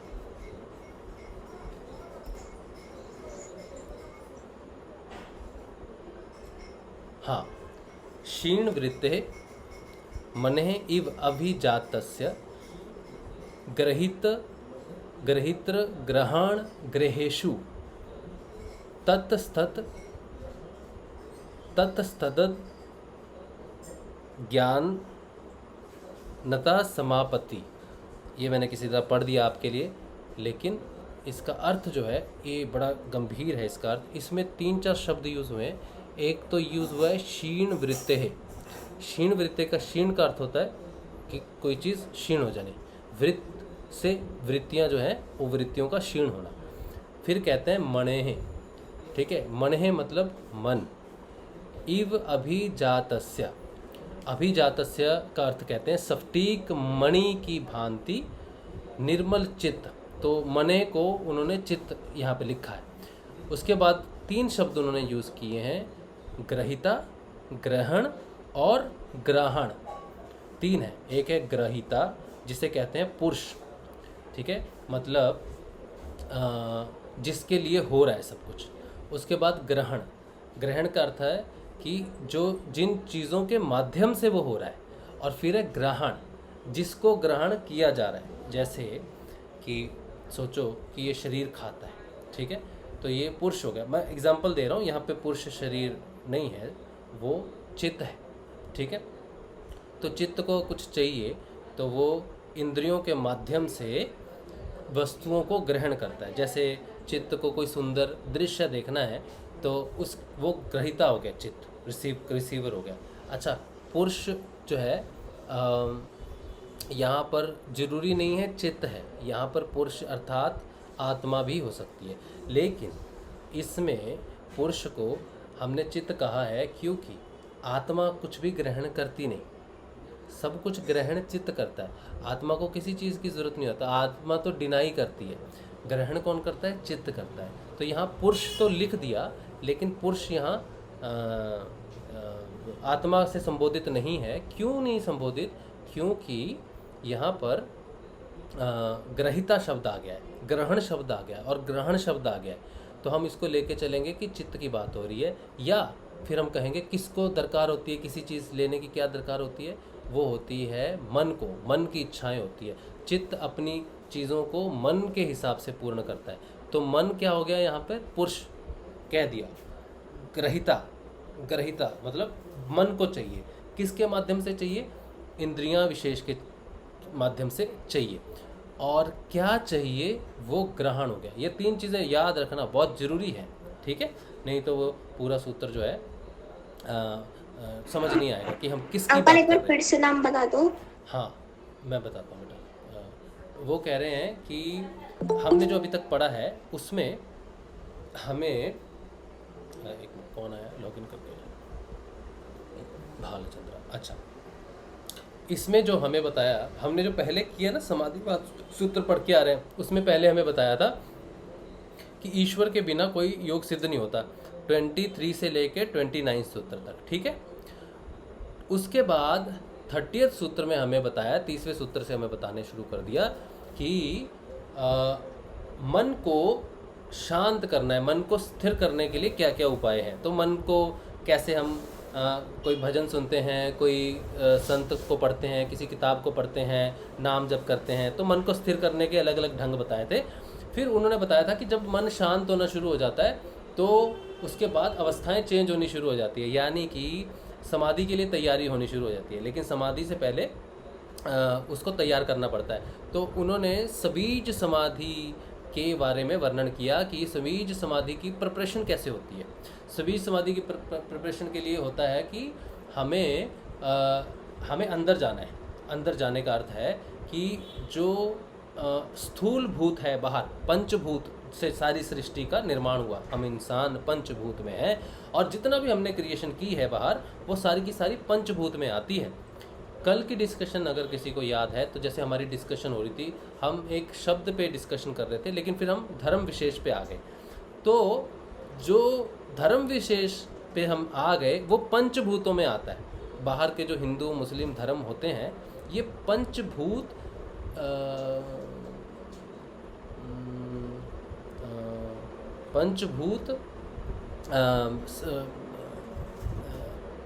स्थूल रूप में आते हैं, स्थूल रूप में आते हैं, ठीक है? ये स्थूल रूप है। सबीज समाधि लगने के लिए पहली समाधि की प्रिपरेशन जो होती है, पहली प्रिपरेशन जो होती है वो पंचभूतों का निषेध होना, यानी कि पंचभूतों से ऊपर उठ जाना, यानी कि दुनिया में बनाए हुए सब धर्मों से ऊपर उठना, दुनिया में बनाए हुए सब रीति रिवाजों से ऊपर उठना, दुनिया में बनाए हुए सारे भेदों से ऊपर उठने को कहते हैं पंचभूतों से ऊपर उठना, पंचभूतों में समता होना। इसकी बहुत बड़ी एक्सप्लेनेशन है। इसका अर्थ ये भी है कि पंचभूतों में आकाश, पृथ्वी, आकाश से वायु, वायु से अग्नि, अग्नि से जल, जल से पृथ्वी, तो ये पंचभूत आते हैं। पंचभूतों के मिश्रण से ही इंसान बनता है, इंसान आगे फर्दर चीज़ों को क्रिएट करता है, तो ये पंचभूतों के कारण ही करता है वो सारा, ठीक है? अब पहला जो पहली समाधि जो लगती है, छोटी समाधि, छोटा ध्यान उसे कहते हैं, प्रिपरेशन है सभी समाधि के लिए, उसको कहते हैं सवितर्क और निर्वितरक समाधि। सवितर्क और निर्वितरक समाधि में हम स्थूल भूत में बातें करते हैं। जैसे कल हम कर रहे थे ना, कल हम क्या कर रहे थे? तर्क वितर्क हमारा चल रहा था एक तरह से, तो हम किसी स्थूल भूत के ऊपर बात कर रहे थे। उस चीज़ का हो सकता है कि हमें ज्ञान ना हो, किसी एक बंदे को, किसी एक मनुष्य को उसका विशेष पूर्ण ज्ञान नहीं है, समझो, तो क्या होगा वहाँ पे? तर्क होगा, वितर्क होगा कि ये हो सकता है, नहीं जी ये हो सकता है, नहीं जी ये हो सकता है। तो ये सवितर्क समाधि में अवस्था है, उसमें पड़ी हुई अवस्था है या उससे पहले की अवस्था समझ लो कि हम पंचभूतों में या तो आकाश के भूत किसी स्थूल भूत पे बात करें, जल के ऊपर बात करें, पृथ्वी के ऊपर कुछ वैज्ञानिक दृष्टिकोण जब हम करते हैं, अच्छा जी यहाँ पर खेती करनी है या कुछ करनी है तो ज़मीन के ऊपर ज़मीन को ऐसे करेंगे, ज़मीन को ऐसा करना चाहिए, फर्टिलाइज़र डालना चाहिए। तो ये जो तर्क वितर्क चल रहा है स्थूल भूत के ऊपर, स्थूल भूत के कार्य करने के लिए हमें उसका ज्ञान नहीं है, हम अनुमान से या फिर हम उसको समझने की कोशिश करते हैं या उसमें तर्क वितर्क करते हैं स्थूल भूतों के ऊपर, ठीक है। तो जब तक उसका ज्ञान हमें प्राप्त नहीं होता तब हम सवितर्क समाधि में उस चीज़ को चलते हैं। लेकिन जब हमें उस भूत का, भूत यानी कि पंचभूत, वो है भूत नहीं है, भूत मतलब पंचभूत, पंचभूतों से हम मुक्त होना शुरू होते हैं तो उनका ज्ञान हमें स्वतः प्राप्त होना शुरू हो जाता है। यानी कि जो रचना है, रचनाओं में बनी हुई रचना पे अगर हम ध्यान केंद्रित करें, सोचो मैं पृथ्वी पे ध्यान केंद्रित करता हूँ कि यहाँ आलू लगाऊँ या भिंडी लगाऊँ या तोरी लगाऊँ, ध्यान लगाऊँ, और अगर मेरा ध्यान है, अच्छा ध्यान है, मुझे मेरे पास गुरु हैं, तो ध्यान लगाने से मुझे उस समय वो विचार या वो ख्याल आएगा कि यहाँ पर क्या होना चाहिए, वो सारी चीज़ें सॉर्ट आउट होनी शुरू हो जाएंगी। तो मेरा ध्यान पंचभूत से उसके ज्ञान को ग्रहण करना शुरू कर देगा, ठीक है, उसको समझना शुरू कर देगा, उन सारी चीज़ों का, वो सारी चीज़ें मुझे समझ आनी शुरू हो जाएंगी। तो ये जो ध्यान लगता है जिसे सवितर्क निर्वितर्क समाधि कहते हैं, ये पंचभूतों से ऊपर उठने की बात है। पहले पंचभूतों में लड़ाई झगड़े होते हैं, मतलब क्या करें क्या ना करें, इसमें आलू बीजे थे ख़राब हो गए या ये करें, वो हमारा चलता रहता है सिस्टम। तो यहाँ से पहले हम साधारण इंसान है, पंचभूतों का हमें कोई ज्ञान नहीं रहता। तो जैसे ही सवितर्क निर्वितर्क में आते हैं तो पंचभूतों का ज्ञान प्राप्त होना शुरू हो जाता है। हमारी समस्याएं जो पंच भौतिक चीज़ों से जुड़ी हुई हैं वो सॉल्व होनी शुरू हो जाती हैं जब ये वाला ध्यान लगने लगता है, ठीक है। अच्छा, ये होगी सवितर्क और निर्वितर्क समाधि। इसमें थोड़ा वेद है, थोड़ी और एक्सप्लेनेशन कर सकते हैं अच्छे से, लेकिन अभी ये जान के रखो कि पंच भौतिक से ऊपर उठने की यात्रा जब शुरू हो जाती है तब आपको सवितर्क और निर्वितर्क समाधि में आना पड़ता है, ठीक है, ध्यान लगने लगता है। उसके ऊपर अब इनके सूक्ष्म तन्मात्राएं होती हैं, जैसे पंचभूत है आकाश, वायु, अग्नि, जल और पृथ्वी, ये हैं पंच भौतिक स्थूल।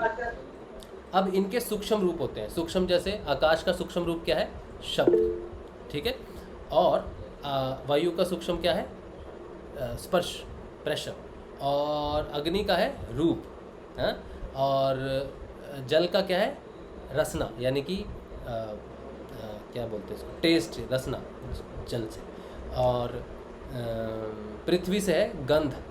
तो ये क्या हो गया, ये इसके सूक्ष्म हो गए। अब जब हम सूक्ष्म रूपों से, जैसे नाद का सुनाई देना आपको, नाद, आप आकाश तत्व का नाद प्रकट हो गया, तो आप किसके सूक्ष्म रूप में ध्यान कर रहे हो, पंच भौतिक के, पंच तत्व के सूक्ष्म में आप ध्यान कर रहे हो, हाँ। यानी कि आप किस समाधि की ओर बढ़ रहे हो, निर्विचार और हाँ, सविचार और निर्विचार।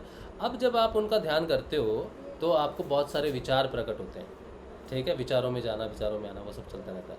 तो जब हम पंचभूत के सूक्ष्म में ध्यान करने शुरू कर देते हैं तब हमारा विचारों से सामना होता है, फिर विचारों से मुक्ति शुरू होती है। जो हमें सबसे ऊपर का जो पंच भौतिक का सूक्ष्म है वो है आकाश। आकाश से ही सबकी उत्पत्ति हुई है। अगर हम आकाश का ध्यान करते हैं, यानी कि अब हम नाद का ध्यान करते हैं, तो ये हमारी सर्वश्रेष्ठ ध्यान की अवस्था है निर्वितर्क और सवितर्क समाधि में, ठीक है।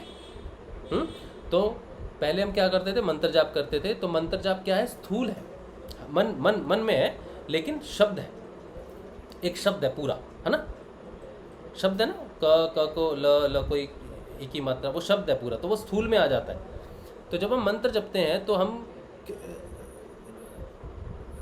सवितर्क और निर्वितर्क की तैयारी करते हैं, और जब नाद सुनने लग जाता है तो हम एक स्टेप आगे बढ़ जाते हैं। किसकी तैयारी होने लगती है,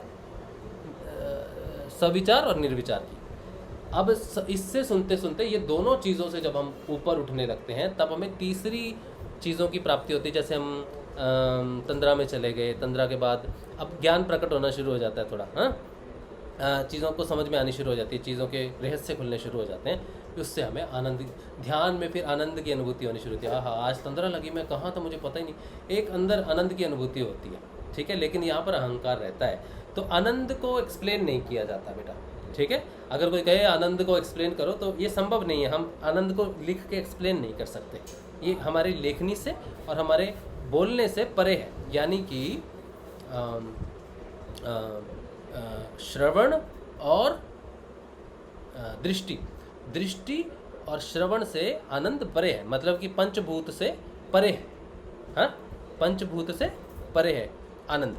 तो हम जो एक्सप्लेनेशन करते हैं, जो देखते हैं, कहते हैं वाह वाह वाह क्या सुंदर सीनरी है, आहा क्या गाना है, आहा क्या स्मेल है, आहा क्या टेस्ट है, हाँ? तो ये सारी चीज़ों तो हम एक्सप्लेन करते हैं क्योंकि हम इन्हें पंच इंद्रियों से फील करते हैं। लेकिन जब हम तीसरी समाधि में जाते हैं, आनंद अनुगत समाधि में, तो वो पंच इंद्रियों से महसूस नहीं होती, है ना। जब महसूस ही नहीं हुई, पता ही नहीं चला, लेकिन आनंद आता है, पता चलता है कि हाँ आज तंद्रा लगी थी। अब तंद्रा को एक्सप्लेन नहीं कर सकते हम, उसमें क्या हुआ हम नहीं एक्सप्लेन करते, क्योंकि पंच भौतिक से वो फील नहीं होती चीज़, ठीक है। एक ऐसा लगता है कि गहरी निद्रा थी, कि मैं कहाँ था मुझे नहीं पता शुरुआती तौर पे, है ना।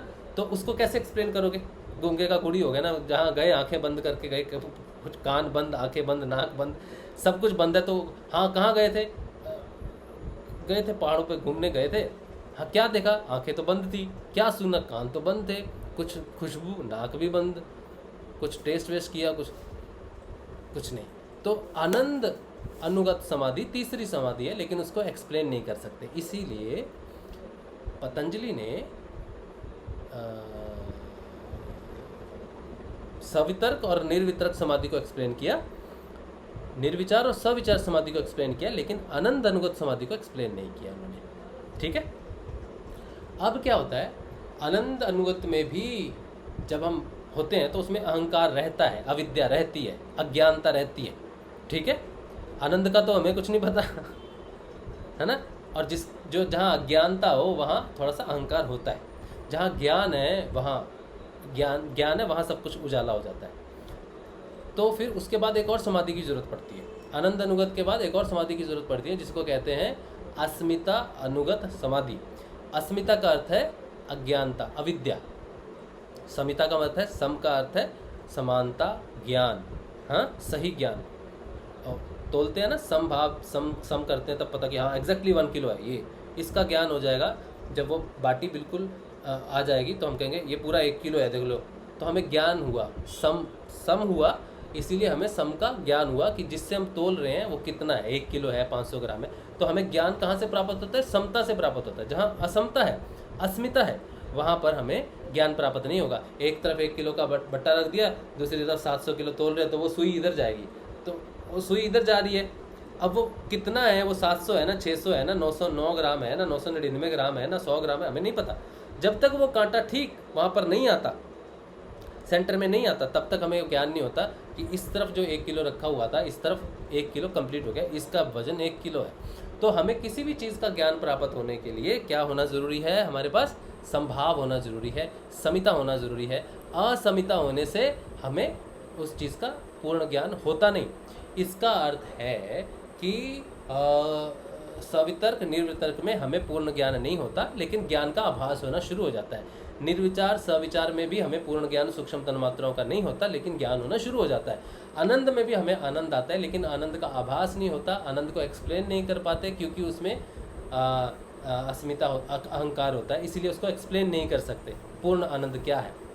आनंद में आदमी नाचता है, नाचना एक्सप्रेशन है। जब साधक ध्यान में कहीं नाचने लगते हैं ना, बस नाचते रहते हैं। अब वो कैसे एक्सप्लेन करें बेचारे, बोले यार बस नाचना अच्छा लग रहा है, एक्सप्लेन। वो उस आनंद, दूसरा आदमी उनको देख के नहीं नाच सकता, क्योंकि कोई म्यूज़िक नहीं चल रहा। अगर म्यूज़िक चलता तो दोनों नाचते ना बाहर से, लेकिन एक नाच रहा है बस। और उसको बोला क्या हो गया भाई तुझे, बोला बस। तो वो जिस आनंद में है उसको वो उसको दे नहीं सकता, उसको कह नहीं सकता कि मैं नाच रहा हूँ क्योंकि मुझे ये फील हो रहा है, तो तू भी नाच। तो बोलेगा मुझे तो फील ही नहीं हो रहा। तो आनंद ट्रांसफ़र नहीं होता, आनंद एक्सप्लेन नहीं होता, ठीक है। तो आनंद में भी क्यों नहीं हो सकती चीज़, उसकी क्षमता नहीं है, क्योंकि वो जानता नहीं है उस चीज़ को। और जिस चीज़ को वो जानता नहीं है उस चीज़ को वो एक्सप्लेन नहीं कर सकता, इसलिए जहाँ अज्ञानता है वहाँ अहंकार होता है। तो आनंद में अहंकार होता है क्योंकि उसको एक्सप्लेन नहीं किया जा सकता, उसका ज्ञान प्रकट नहीं कर सकते हम लोग। एक जगह पर आनंद को हम अपने संगीत के माध्यम से, ठीक है, कर सकते हैं एक्सप्लेन, लेकिन तब जब हम उसे समझ पाएं। इस स्टेज पे नहीं समझ पाते, इसलिए यहाँ पर एक्सप्लेन नहीं किया जाता। आनंद अनुगत समाधि को एक्सप्लेन नहीं किया जाता कि इसमें क्या होता है। इसमें नाच होता है, मुद्राएं लगती हैं, बस वो होता है। तो ये स्थिर अवस्था नहीं है, ये ध्यान अवस्था है, एक कुछ समय के लिए रहती है, ठीक है। फिर अस्मिता अनुगत समाधि जब लगनी शुरू होती है, यहाँ पर बहुत कठिनाई हो जाती है।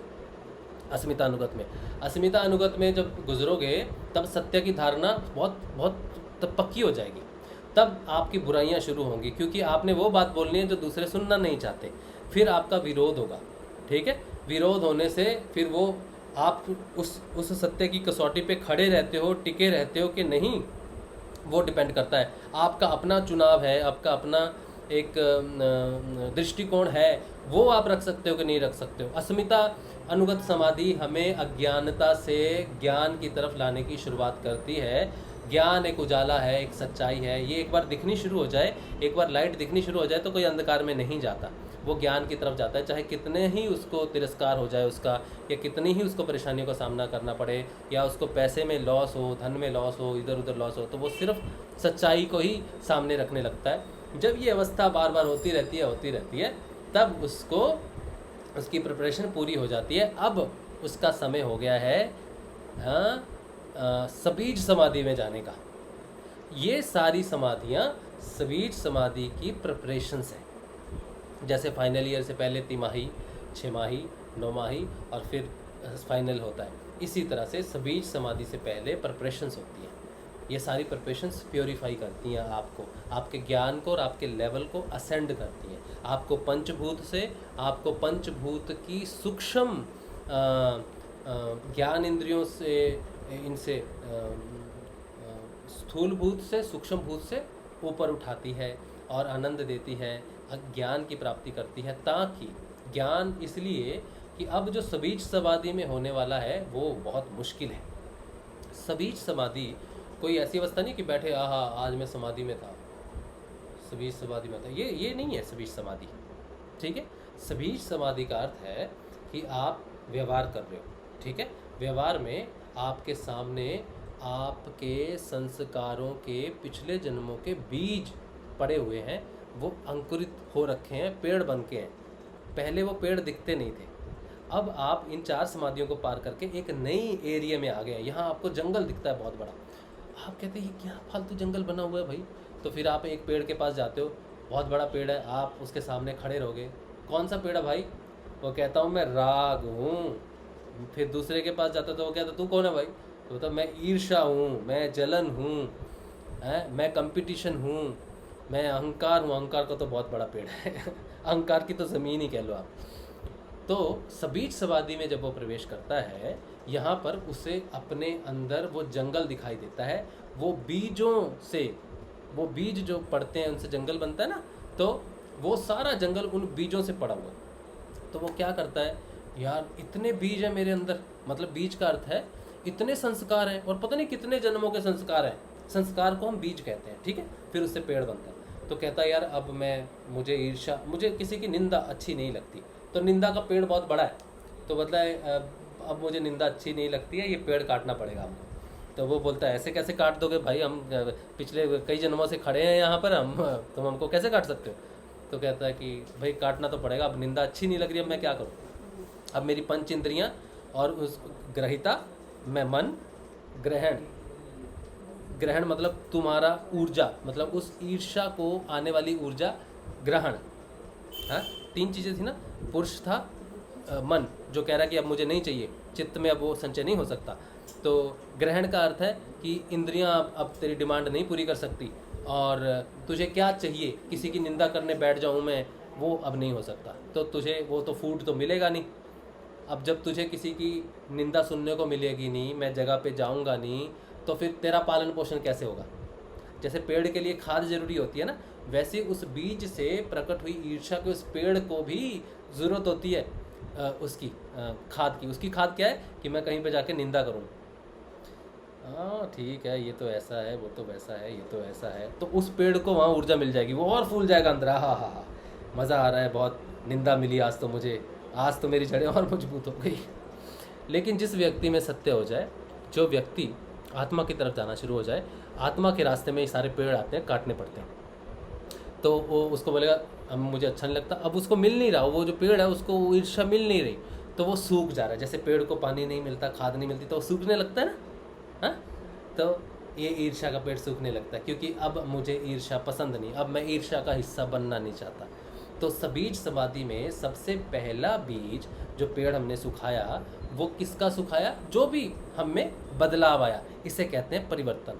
तो वो पेड़ गया, सूख गया, लेकिन बीज उसका अंदर पड़ा हुआ है, ऊपर से हट गया, सूख गया, हमने हटा दिया, हमने कहा ये बीज, ये तो सूख गया भैया पेड़, इसको तो इसका ऊर्जा नहीं मिल रही, इसको तो इसकी खाद नहीं मिल रही, हम निंदा नहीं करते आजकल, लेकिन संस्कार यानी कि चित्त के अंदर उसका बीज पड़ा हुआ है, धरती चित्त है, उसके अंदर उसका बीज पड़ा हुआ, ऊपर से फिर पेड़ खत्म हो गया, लेकिन बीज अंदर है, ठीक है। अब फिर दूसरी चीज़ें, झूठ और भी चीज़ें हैं ना, जैसे क्या क्या होता है, बहुत कुछ होता है, राग द्वेष अहंकार अविद्या, ये सारे बीज हैं, अलग अलग पेड़ उगे हुए। तो जो काम व्यवहार में बाहर संसार में हम नहीं करेंगे, हमें ये नहीं करना, हमें ये गलत काम है नहीं करना, हमें ये गलत काम है नहीं करना, हम पूर्ण रूप से अच्छे इंसान बनने शुरू होते हैं। तो ये जो बुरी पेड़ों की जो खाद बाहर से हम ला के डालते हैं अपने अंदर, वो उनको मिलनी बंद हो जाती है, ठीक है। और ये अपने आप होता है, जैसे जैसे नाम जाप ध्यान करते रहते हैं, वैसे वैसे हमारा परिवर्तन आता है। बाहर जो हम व्यवहार करते हैं लोगों से, वो बदलना शुरू हो जाता है। लोगों से तू तो बदल गया भाई, तू तो वैसा नहीं रहा, बोला भाई मैं झूठ नहीं बोल सकता, मैं निंदा नहीं कर सकता, मुझे यहाँ बैठना नहीं है, मुझे किसी से कंपटीशन नहीं करना, मुझे कोई लोभ नहीं, लालच नहीं, मेरे को जैसा गुरुदेव रखेंगे, मेरा गुरुदेव है, ये है, तो वो बदलना शुरू हो जाता है। वो सारी खाद पेड़ों को मिलती नहीं। तो सबीज समाधि चलती है, एक दिन बैठे आज मेरी सबीज समाधि लगी थी, ऐसा नहीं है। सबीज समाधि हमारा दैनिक दिनचर्या का रोज का व्यवहार है। जब हम इस अवस्था में पहुंच जाते हैं तो समझो कि हम बीज अवस्था में पहुंचे हुए, यानी कि बीज तो है लेकिन फिर भी हम उनका सफाया कर रहे हैं, पेड़ों का साफ कर रहे हैं जगह को। जब सारी जगह साफ हो जाएगी, हाँ, सबीज समाधि जब पूरी साफ हो जाएगी, साल 2 साल 1.5 साल 2 साल 3 साल 4 साल 5 साल 6 साल ये अलग अलग समय है सबके लिए, ठीक है, एक दिन का नहीं है समाधि। अच्छा, जब ये सब हो जाएगा तो पीछे की जो 4 समाधियाँ थी ना, छोटी छोटी, सवितर्क, निर्वितर्क, निर्विचार, सविचार, आनंद, अस्मिता, ये एक बार में पूर्ण नहीं होती।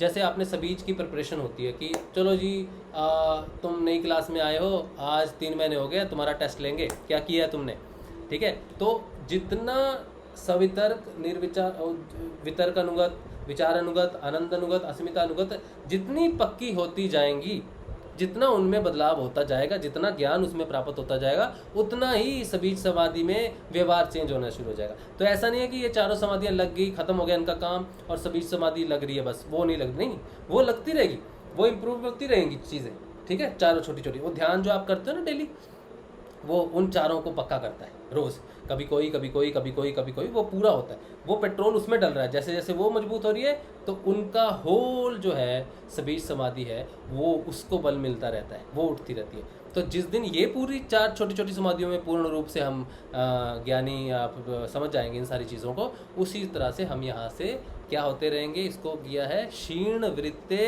ये क्या था, क्षीण वृत्ते इव अभिजातस्य गृहितर ग्रहण ग्रहेशु तत्स्तत धनंजनता, जो भी लिखा है, ये अवस्था हो जाएगी। अब मैंने ये पढ़ा है संस्कृत में, मेरी संस्कृत अच्छी नहीं है तो वो बात अलग है, लेकिन ये अवस्था प्राप्त हो जाएगी। इसका अर्थ है कि जिसकी समस्त ब्रह्म वृत्तियाँ क्षीण हो चुकी हैं, ऐसे स्फटिक मणि की भांति निर्मल चित्त का, वो धरती जो जिसकी हम बात कर रहे हैं, कोई पेड़ नहीं है उस पर, वो निर्मल हो चुकी है।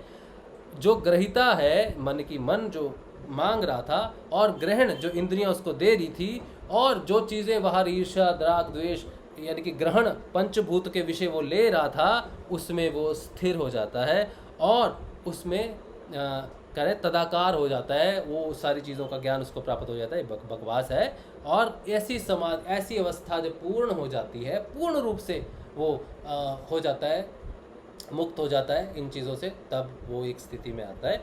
उस स्थिति का नाम है संप्रज्ञात समाधि। हाँ, ये घटी, ये है आपका 41वां सूत्र। तो 41वें सूत्र में पहुंचने के लिए आपको शुरू कहाँ से करते हैं आप? जनरली वो तो योग से शुरू हुआ, लेकिन समाधि संप्रज्ञात समाधि घटित कहाँ से शुरू हुई? 23वें सूत्र से। 23वें सूत्र से कहाँ से? जहाँ से ईश्वर नाम के बिना कोई जप कोई योग पूरा नहीं होता। तो वहाँ से ईश्वर प्रणिधान, तप और स्वाध्याय शुरू हो जाता है। अब ये जो बात मैं आपको बता रहा हूँ, 23वें सूत्र में ये तप स्वाध्याय ईश्वर प्रणिधान शुरू हो जाता है। ये साधन पाद का पहला सूत्र है, मतलब आगे आगे बताएगा हमें कि ये करो, लेकिन वो करने से क्या होगा? ठीक है, ये तो हमें पूरा रास्ता बता दिया ना। तो तप स्वाध्याय ईश्वर प्रणिधान पहला सूत्र है साधना का, कि हमें अपने तप को समझना है, अपने स्वाध्याय करना है, ईश्वर ही सब जगह व्याप्त है ऐसा समझना है। ये शुरुआत है, ये होती है तब जब समाधिपाद का पहला सूत्र शुरू होता है। ठीक है, समाधिपाद में ये नहीं बताया कि क्या करने से क्या होता है, वो बताया कि ये होता है। मैं आपको अभी जो बता रहा हूँ वो ये कि समाधि अवस्था घटित जब होने लगती है, तब वो जब हम 23वें सूत्र में समाधिपाद में पहुँचते हैं ना कि ईश्वर के बिना कुछ नहीं होता, वहाँ से तप स्वाध्याय ईश्वर प्रणिधान सूक्ष्म हो जाता है। उससे पहले जब शुरू होता है समाधिपाद, तो पहले सूत्र से तप स्वाध्याय ईश्वर प्रणिधान स्थूल होता है, बाहर। हम बाहर देखते हैं कि ये प्रॉब्लम होगी, इसको मुझे अपना तप समझना है, ये मैंने किसी के साथ कोई बात कर दी या गलत कर दी तो मुझे अपने स्वाध्याय में लेना है, और ये सारी चीज़ों में ईश्वर प्राप्त है यहाँ। ये बाहर स्थूल अवस्था में जब मैं देखता हूँ और उनमें तप स्वाध्याय ईश्वर प्रणिधान करता हूँ, तब वो स्थूल अवस्था है शुरुआती। लेकिन जब वो सूक्ष्म रूप से, आंतरिक रूप से मैं समझने लगता हूँ चीज़ों को, अपने अंदर के कष्टों को, भावों को, विचारों को मैं अपना तप समझता हूँ, अपने अंदर मैं स्वाध्याय करता हूँ, सारी सृष्टि मेरे लिए आईना बन जाती है और सब जगह मुझे मेरा ही रूप दिखाई देता है। मैं किसी से कैसा व्यवहार करूँगा, मैं खुद से वैसा व्यवहार कर रहा हूँ। ऐसी अवस्था प्राप्त हो जाती है जब हम समाधिपाद के 23वें सूत्र में पहुँचते हैं। तो साधन पाद का पहला सूत्र तप स्वाध्याय ईश्वर प्रणिधान सूक्ष्म रूप से घटित होना शुरू होता है, फिर वहाँ से परिवर्तन शुरू होते हैं। 29वें सूत्र के बाद ईश्वर की व्याख्या करने के बाद 23वें से सीधा 29वें सूत्र, आप इसको एक ही मान लो कि ईश्वर है, तो 23 से 29 का सिर्फ ईश्वर जरूरी है। फिर सीधा 29वें सूत्र में आओ, 30वें सूत्र में आओ, 30वें से सीधा अब इसका प्रभाव पड़ना शुरू हो जाता है मन के ऊपर। अगले 5 सूत्रों में बताते हैं कि मन को और शांत करो, तप स्वाध्याय ईश्वर प्रणिधान में और शांत करो, उसके बाद और शांत करो, मन को ऐसी चीज़ों में लगाओ जो आपकी आराधना में मदद दे। सत्संग में लगाओ, अच्छी वाणी सुनो, संतों की बातें सुनो, अच्छी पुस्तकें पढ़ो, ये सब जो होता है। फिर उसके बाद वो कहते हैं कि इसके प्रभाव से आपके अंदर 4 घटनाएं घटेंगी, बदलाव आएंगे। वो बदलाव जो है, जो हमने आज डिस्कस किए, पहले सूक्ष्म भूत में समता यानी कि निर्वितर्क सर्वितर्क, फिर सूक्ष्म पंचभूतों के सूक्ष्म रूप में सविचार निर्विचार, फिर आनंद, फिर अस्मिता, फिर इन सारों की जैसे जैसे ये आगे बढ़ती जाएंगी, सभी समाधि हमारे अंदर के जो बीज हैं, जो हमारे अंदर के दोष हैं, वो सबीज समाधि में दबने शुरू हो जाएंगे। सबीज समाधि में सिर्फ हमारी वृत्तियां दबती हैं। निर्वितर्क सर्वितर्क निर्विचार आनंदानुगत अस्मितानुगत में इसमें कोई बदलाव नहीं होता, इसमें वृत्तियों पे कोई प्रभाव नहीं पड़ता, इनकी औकात नहीं है कि वृत्तियों को दबा सके। इन चारों को मिलाकर जब व्यवहार में बदलाव होना शुरू होता है, यानी कि हम सबीज समाधि से गुजर रहे हैं। बदलाव का अर्थ ही है सबीज समाधि, यानी कि मैं अपने अंदर के उन बीजों से उगे कचरे को, उन झाड़ को अब काट रहा हूँ, अब मेरे में बदलाव आ रहा है। तो जिस दिन बदलाव आना शुरू हो जाए, समझ लेना कि आपके अंदर सबीज समाधि घटित हो रही है। ठीक है, और जब पूर्ण रूप से बदलाव हो जाए, पूर्ण शांति प्राप्त हो जाए, तब समझना कि सबीज समाधि आज कंप्लीट है। अब मैं निर्बीज की वहाँ से फिर निर्बीज में पढ़ना पड़ता है, वो और मुश्किल है। ठीक है, वो और मुश्किल है। और मुश्किल इसलिए है कि ऊपर झाड़ काटना तो बहुत आसान था, जो दिखा काट दिया है। साफ होगी धरती, देखो जी बिल्कुल साफ है, बिल्कुल पॉलिश्ड है, बोलते भैया बहुत बढ़िया। अब एक काम करो, इनके जो बीज है ना उनको निकालो और जलाओ। तो बोला बीज नीचे जाना पड़ेगा, तो इसके चित्त के और अंदर घुसना पड़ेगा। तो हाँ, चित्त के अंदर घुसना पड़ेगा। तो चित्त के अंदर कैसे घुसेंगे? हाँ, चित्त के अंदर अब 2 चित्त हैं, समिष्ट और विशिष्ट। विशिष्ट चित्त में हम खड़े हैं, ऊपर देख रहे हैं उसको। कि अब इसके अंदर कैसे घुसे। हाँ, अभी यहाँ तक आने की यात्रा थी गुणों से बाहर निकलना, वृत्तियों का परिवर्तन, गुणों का बाहर निकालना। अब वो कह रहा है बीज को नष्ट करो। बीज को नष्ट तो तब कर सकते हैं जब चित्त के अंदर जाएं। हाँ, चित्त के अंदर जाएं, यानी कि एक बार मैं बाहर निकल गया, फिर पहले सोचो कोई मीट खाता था, शराब पीता था, या कोई गुस्सा करता था, अहंकार करता था, अब वो क्या करेगा, उसको उस परिस्थिति में आना पड़ेगा। वो आ रहा है जहाँ पे पहले उसको बहुत गुस्सा आता था, बहुत उसकी दिमाग खराब हो जाता था ऐसी स्थिति में, अब उसके जीवन में वो घटना घटेगी और वो बैठा है वहाँ पर। पहले उसको बहुत गुस्सा आता था, अब वो देख रहा है कि घटना घट रही है, 4 थप्पड़ क्यों ना लगा दो उठ के किसी के, लेकिन वो कर नहीं सकेगा, क्योंकि उसको पता चल जाएगा ये संसार है, ये लोग इसमें लिप्त हैं, मैं नहीं। तो वो नहीं करेगा जो पहले करता था, तो वो उस अवस्था में रहेगा शांत बिल्कुल, और वो कोई रिएक्शन नहीं होगा उसका। ज़रूरत नहीं है किसी को सच बताने की, किसी को एक्सप्लेन करने की कि मैं कौन हूँ, मैं क्या हूँ, मेरी क्या अवस्था है, मैं क्या सोचता हूँ। फिर वो शांत होना शुरू हो जाएगा। शांत होना शुरू हो जाएगा तो उसके अंदर का बीज तड़पेगा और वो अपने आप उसकी साधना से, उसके मौन से भस्म हो जाएगा, हमेशा के लिए जल जाएगा। इसी तरह से उसके जीवन में उसे अनेक परिस्थितियों में बैठना पड़ेगा, अनेक परिस्थितियों से गुजरना पड़ेगा जो उसको उतावला करेंगी, उसके अंदर के वो बीजों को वापस अंकुरित करने की कोशिश करेंगी, उसके अंदर वो वापस इच्छाएं प्रकट करने की कोशिश करेंगी। लेकिन वो बिल्कुल वो चीज़ों में रहता हुआ भी, जैसे कोई प्राणी जल में जाए और भीगे ना, जल उसको भिगोए ना, बाहर आए तो बिल्कुल वैसे ही जैसे गया था। तो जब संसार की कोई भी सुख, कोई भी दुख, कोई भी इच्छा आपके ऊपर प्रभाव नहीं करेगी, आप मुक्त हो जाओगे, तब आप निर्विष समाधि में रहोगे। और उस समाधि में जब पूर्णता आ जाएगी, फिर आपको पूरी सृष्टि का, ब्रह्मांड का आप उसमें लय हो जाओगे, क्योंकि प्रकृति को अपने आप में कोई प्रभाव नहीं पड़ता उस चीज़ का, वो सब पे प्रभाव डालती है, उस पर अपना कोई प्रभाव नहीं है प्रकृति का, ठीक है, वो अपने आप को मैनेज कर लेती है। भूकंप आया पृथ्वी के ऊपर, है ना, तो लोगों को प्रभाव पड़ता है, प्रकृति वापस उसको ठीक कर लेती है, अपने हिसाब से सेटल कर लेती है। तो गुण पृथ्वी प्रकृति से हैं, तो प्रकृति के गुणों का प्रकृति पे कोई प्रभाव नहीं पड़ता। तो आप अगर प्रकृति के समरूप में आ गए और प्रकृति के गुणों का आप पे कोई प्रभाव ना पड़े, तो आप त्रिगुण अतीत हो गए। गुणों में होते हुए भी गुणों से अतीत हो जाना गुरु का पद है, इसे कहते हैं गुरुपद, या इसे कहते हैं त्रिगुणा अतीत हो जाना। यही मनुष्य की उच्चतम स्थिति है संसार में रहकर, इसे कहते हैं केवल्य पद, और यही निर्विष समाधि की उच्चतम अवस्था है। जिस दिन वो इन सब से ऊपर उठ जाएगा, उस दिन उसे तीनों गुणों का पूर्ण ज्ञान हो जाएगा, पूरी सृष्टि का ज्ञान हो जाएगा।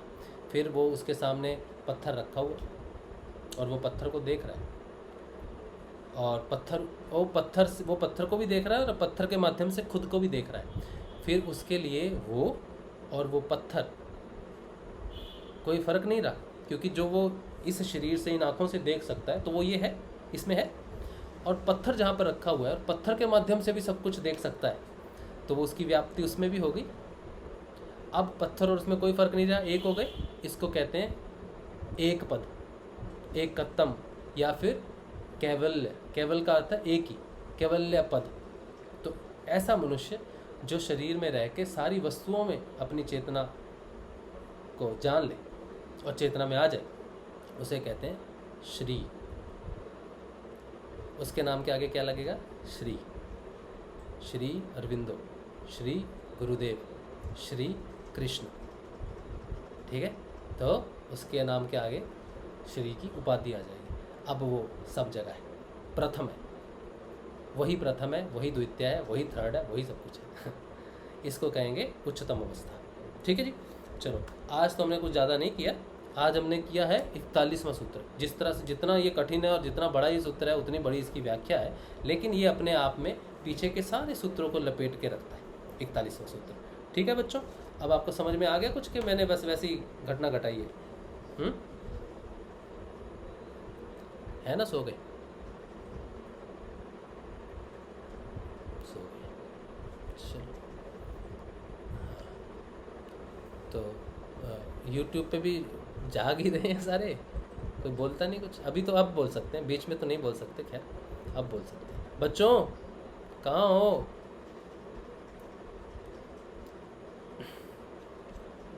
कोई बात नहीं। जय श्री गुरुदेव। हाँ, कहाँ चले जाते हो बेटा? एक तो रुक जाओ, कम से कम एक तो रुक जाए। हाँ सुना कुछ? हाँ समझ में आया कि नहीं आया उसकी चिंता नहीं करना, गुरुदेव सही समय पे समझा देंगे सब कुछ आपको। ठीक है, सुना तो सही। ठीक है, थोड़ा बहुत समझ में आया? हाँ थोड़ा थोड़ा आया। अच्छा कोई बात नहीं, आपने एक बार सुन लिया है तो आपकी ये चला गया है वहाँ पर, वो जिस दिन सही समय आएगा वो सामने आ जाएगी वो चीज़। ठीक है? अच्छा हाँ। चल, और भी मुझे उम्मीद है कि और भी बच्चे सुने इसको, समझें। बच्चे नहीं तो गुरुदेव। हाँ नरहरि भाई राशि भाई हम बोल सकते हैं? हाँ हाँ बिल्कुल, अब बोल सकते हैं। हाँ जी, बच्चों का है तो हाँ मैं ये कह रहा था, ये जो आपने स्थिति अभी तो लास्ट में बताई कि ये इस भाव को क्या भाव कहेंगे जिसमें जैसे श्री लगता है अरविंदो जैसे हो गए थे, यानी कि पत्थर में भी अपने आप को देखना। तो जैसे पत्थर के माध्यम से आंखें नहीं होती है तो वो कैसे भाव से देखेंगे, जैसे पत्थर को या निर्जीव जो है सामान्य रूप से वस्तुएं, तो वहां से वो कैसे देखेंगे अपने आप को? मतलब सोचो आप बैठे हो रेवतड़ा में, बैठे हो वहाँ पर, ठीक है, और आपने मेरे से कलकत्ता में बात करनी है, ठीक है, तो मेरे को देखना है, वहां से आप नहीं देखोगे। यहाँ पर कोई भी वस्तु है ना, किसी भी वस्तु के माध्यम से आप मुझे देख सकते हो। आपकी दृष्टि अगर लंदन में कोई बैठा है, आपको लंदन देखना है, लंदन की पर्टिकुलर जगह पे देखना है आपको, ठीक है, तो आप वहाँ की किसी भी वस्तु पे आपका अधिकार है। चेतना, उस सब सारी चीज़ों के अंदर चेतना है, पत्थरों के अंदर भी चेतना है। गुरुदेव कहते हैं ना, मैं अपना काम पत्थरों से भी करवा लूंगा। क्यों करवा लोगे पत्थरों से? पत्थरों में क्या है? पत्थरों में चेतना है, वही चेतना गुरुदेव के अधीन है वो पूरी चेतना। तो वो पत्थर के अंदर जो चेतना है वहां से वो जानते हैं कैसे। तो चेतना, तो जो चेतन नहीं है, हाँ, जो व्यक्ति चेतन नहीं है उसके अंदर भी मतलब हम जाके देख सकते हैं, हाँ, साधक जाके देख सकता है, प्रभावित कर अगला सकते चेतन होना जरूरी नहीं है। नहीं, आप उसको, आप जैसे रोबोट को आप कंट्रोल करते हो, आपकी चेतना उस व्यक्ति की चेतना को कंट्रोल कर सकती है। आप उससे कुछ भी करवा सकते हो। पूर्ण वशीकरण, पूर्ण अधिकार हो जाता है सारी संसार के मनुष्यों के ऊपर में। कैसे गुरुदेव हमारे अंदर से बोलते हैं, कैसे श्री कृष्ण कहते हैं कि मैं ही करता हूं, मैं ही धरता हूं, मैं ही मारता हूं, मैं ही मरता हूं, क्योंकि वो उनका अधिकार है, सारी चीज़ों पे अधिकार है। उस बाण पे भी अधिकार है, उस तीर पे भी अधिकार है, उस धनुष पे भी अधिकार है, चलाने वाले पे भी अधिकार है, सारा कुछ उनके अधिकार क्षेत्र में है। कुछ भी एक कण, सृष्टि का एक कण भी नहीं जो उनके अधिकार क्षेत्र में नहीं है, उनके वश में नहीं है। अच्छा, तो जागृत को अपने वश में नहीं कर पाता? कर सकते ये तो दोनों जागृत है। और जरूरत नहीं है ना, वो तो एक ही है। हाँ, वो तो एक ही है, वहाँ जरूरत नहीं है, वहाँ भेद ही नहीं रह गया। जो काम वो कर सकता है वो कर सकता है। ये अंतिम स्थिति है, ये अंतिम स्थिति है साधना की, या इसके आगे भी? नहीं, ये कैवल्य पद अंतिम स्थिति है। श्री कृष्ण पूर्ण अवतार है ना, तो पूर्णता में आप चले गए, पूर्ण के आगे तो अब उसके आगे तो कुछ नहीं कह सकते, लेकिन यहाँ से दिखने में ये अंतिम स्थिति है। बराबर, हाँ। ये सबसे उच्च स्थिति, अगर हम साधना, हमारी साधना की सबसे उच्चतम स्थिति यही है। हाँ, सबसे उच्चतम स्थिति हमारी पूर्ण चेतना समष्टि चेतना में समा जाना। शरीर रहते हुए बात कर रहा हूँ, शरीर रहते हुए, हाँ, शरीर रहते हुए पूर्णता हो जाना। श्री कृष्ण में बदलाव, जैसे श्री अरविंदो क्या है, वो जागते जीते जागते श्री कृष्ण है, वो उनमें और श्री कृष्ण में कोई फर्क नहीं। श्री गुरुदेव में और कृष्ण में जागते श्री कृष्ण है। वो कहते हैं ना कि मैं कृष्ण हूँ, तो बिल्कुल सही है। वो पूर्णता हो गई है, वो स्थिति हो गई है, वो कृष्ण की पूर्ण स्थिति हो गई है। जो कृष्ण का है वो उसके पास है सब कुछ। तो उन पर फिर कोई सीमाएं होती है क्या? इससे आगे तो पता नहीं चलेगा, यहाँ से तो नहीं पता चलेगा। शरीर तक तो यहीं से है, शरीर के लिए तो यही नहीं, मतलब सीमाएं, इनकी कुछ सीमाएं तो नहीं होती होगी ना कि भाई ऐसा कर सकते हैं, ऐसा नहीं कर सकते, क्योंकि फिर वो वो तो बिल्कुल समभाव में होगा तभी साधक वहां पहुंचेगा, नहीं तो इसका दुरुपयोग भी कर सकता है। हाँ हाँ, शरीर की सीमा है, शरीर की सीमा है, शरीर की सीमा है। शरीर को जैसे जनरली क्या करते हैं कि हमने शरीर में रह के हम क्या काम कर सकते हैं, ठीक है, उसकी सीमा जरूर है, चाहे वो पूर्ण चेतन ही है, वो उसकी सीमा है। वो परम पुरुष जो है ना, जो निराकार रूप में बैठा है, ठीक है, उसके साथ जो उसका संपर्क है, तुम व्याप्त रूप में क्या कर रहे हो। अब जो कल उस दिन बात चली थी, गुरुदेव ने कहा कि दादा गुरुदेव जन्म लेंगे, ठीक है। अब दादा गुरुदेव तो ब्रह्मलीन है, पूरे ब्रह्म में है, तो ऐसा वो कौन सा काम है जो निराकार रूप में नहीं कर सकते, जिसके लिए उनको साकार रूप लेना पड़ेगा। तो कुछ चीज़ें हैं जो साकार रूप में ही कर सकती है वो परम चेतना, और उसकी लिमिट है, जो साकार रूप में भी उनकी लिमिट है कि उनको ये काम साकार रूप में ही करना है। जैसे गुरु साकार रूप है उस निराकार का, तो निराकार रूप जब किसी को चेतन करता है या चेतना की तरफ लेके जाता है तो निराकार से नहीं करता, साकार रूप से, साकार के माध्यम से करता है, गुरु के माध्यम से करता है। तो इसी तरह से जो साकार जो पूर्णता है, लेकिन साकार रूप में पूर्णता है और निराकार की पूर्णता है, इनमें भेद होना चाहिए, इनमें कार्य करने का भेद होना चाहिए। शरीर स्थूल है ना, इसकी लिमिट रह जाती है एक्चुअली, क्योंकि प्राइमरी तो सोर्स यही हो गया। अगर आप लंदन में भी हो, देख भी रहे हो, सब चीज़ों को कंट्रोल भी कर रहे हो, तो वो मैजिक हो गया ना। You cannot do the magic at this stage. हालांकि किया है गुरुदेव ने भी और ऋषि अरविंदो ने भी। ऋषि अरविंदो को पढ़ते हैं तो पता चलता है किया है उन्होंने, लेकिन उन्होंने बहुत कम प्रस्तुत किया, पता ही नहीं चलने दिया कहाँ कहाँ क्या किया, लिखा भी नहीं। एक जगह सिर्फ मिलती है उदाहरण ऐसी, जहाँ पर उन्होंने व्याख्या की है हिटलर के बारे में। आप अगर पढ़ोगे ऋषि अरविंदो को तो आपको पता चलेगा कि हिटलर ने जो सुसाइड किया था, उसके पीछे जो प्रेरणा थी ना, वो ऋषि अरविंदो की थी। ऋषि अरविंदो ने उनकी चेतना को कंट्रोल करके करवाया था। और ऐसा बहुत युद्ध हुआ, बहुत कुछ हुआ जहाँ पर उनकी चेतना ने कार्य किया। ये बात मैं इस बात को कंफर्म अभी पूरी रूप से इसलिए नहीं करता क्योंकि एक जगह तो मैंने पढ़ा है, ठीक है। मैं उसको फाइनल जब फिर से मेरे पास वो आएगा ना स्टैंजा, वो आएगा, मैंने कहाँ पढ़ा मुझे नहीं याद, तो वो जब आएगा मेरे पास वापस तो मैं ज़रूर आपके साथ शेयर करूँगा, जहाँ पर इस जो स्थिति हम बता रहे हैं कि यहाँ बैठ के किसी भी मनुष्य की चेतना से उसको वशीकर करके आप काम कर सकते हो। लेकिन ये वशीकरण और जो काला जादू वाला वशीकरण है, ये पूर्ण रूप से डिफरेंट है। तो मुझे लगता है कि इसमें साधक की वो स्थिति होती होगी और वो उस भाव में या वो उस लोक में, उसको समझो एक शब्द लेते हैं लोक, वो ऐसे लोक में होता होगा उस समय, वहां पर ये अभी पृथ्वी पर जो घटित हो रहा है वो सब सही लगता होगा कि बिल्कुल सही हो रहा है, क्योंकि वो परम चेतना तो कार्य तो कर रही है। इसलिए उसे कुछ नया करने के लिए कि भाई पृथ्वी पर सामान्य शरीर में रहकर हम जो लोगों को जिस भाव से और जिस स्थिति से देखते हैं, या कहते हैं कि इसने इसको मारा है, ये बुरा कर रहे हैं, ये अच्छा कर रहे हैं, लेकिन जब उस लोक में या उस स्थिति में साधक पहुंच जाता होगा, उस समय उसको लगता होगा कि भाई नहीं, ये सब बैलेंस सही हो रहा है, मतलब गलत कुछ नहीं हो रहा है, उसको ये लग रहा होगा। इसलिए नहीं तो इतने साधक उस स्थिति में पहुंचे हैं तो वो तो दुनिया को बदल देते एक मिनट में। फिर तो समय, अब जैसे आप और हम पहुंच जाए तो हम तो धर्म की स्थापना कर दे एक मिनट में कि सबके चेतन में जाके पाप की वृत्ति नष्ट कर दे। ऐसा मतलब अपना तो यही भाव रहेगा ना कि भाई व्यक्ति को, पापी को मारने की क्या जरूरत है, उसकी वृत्ति को चेंज कर दे, चेतना कर सकती है। और ये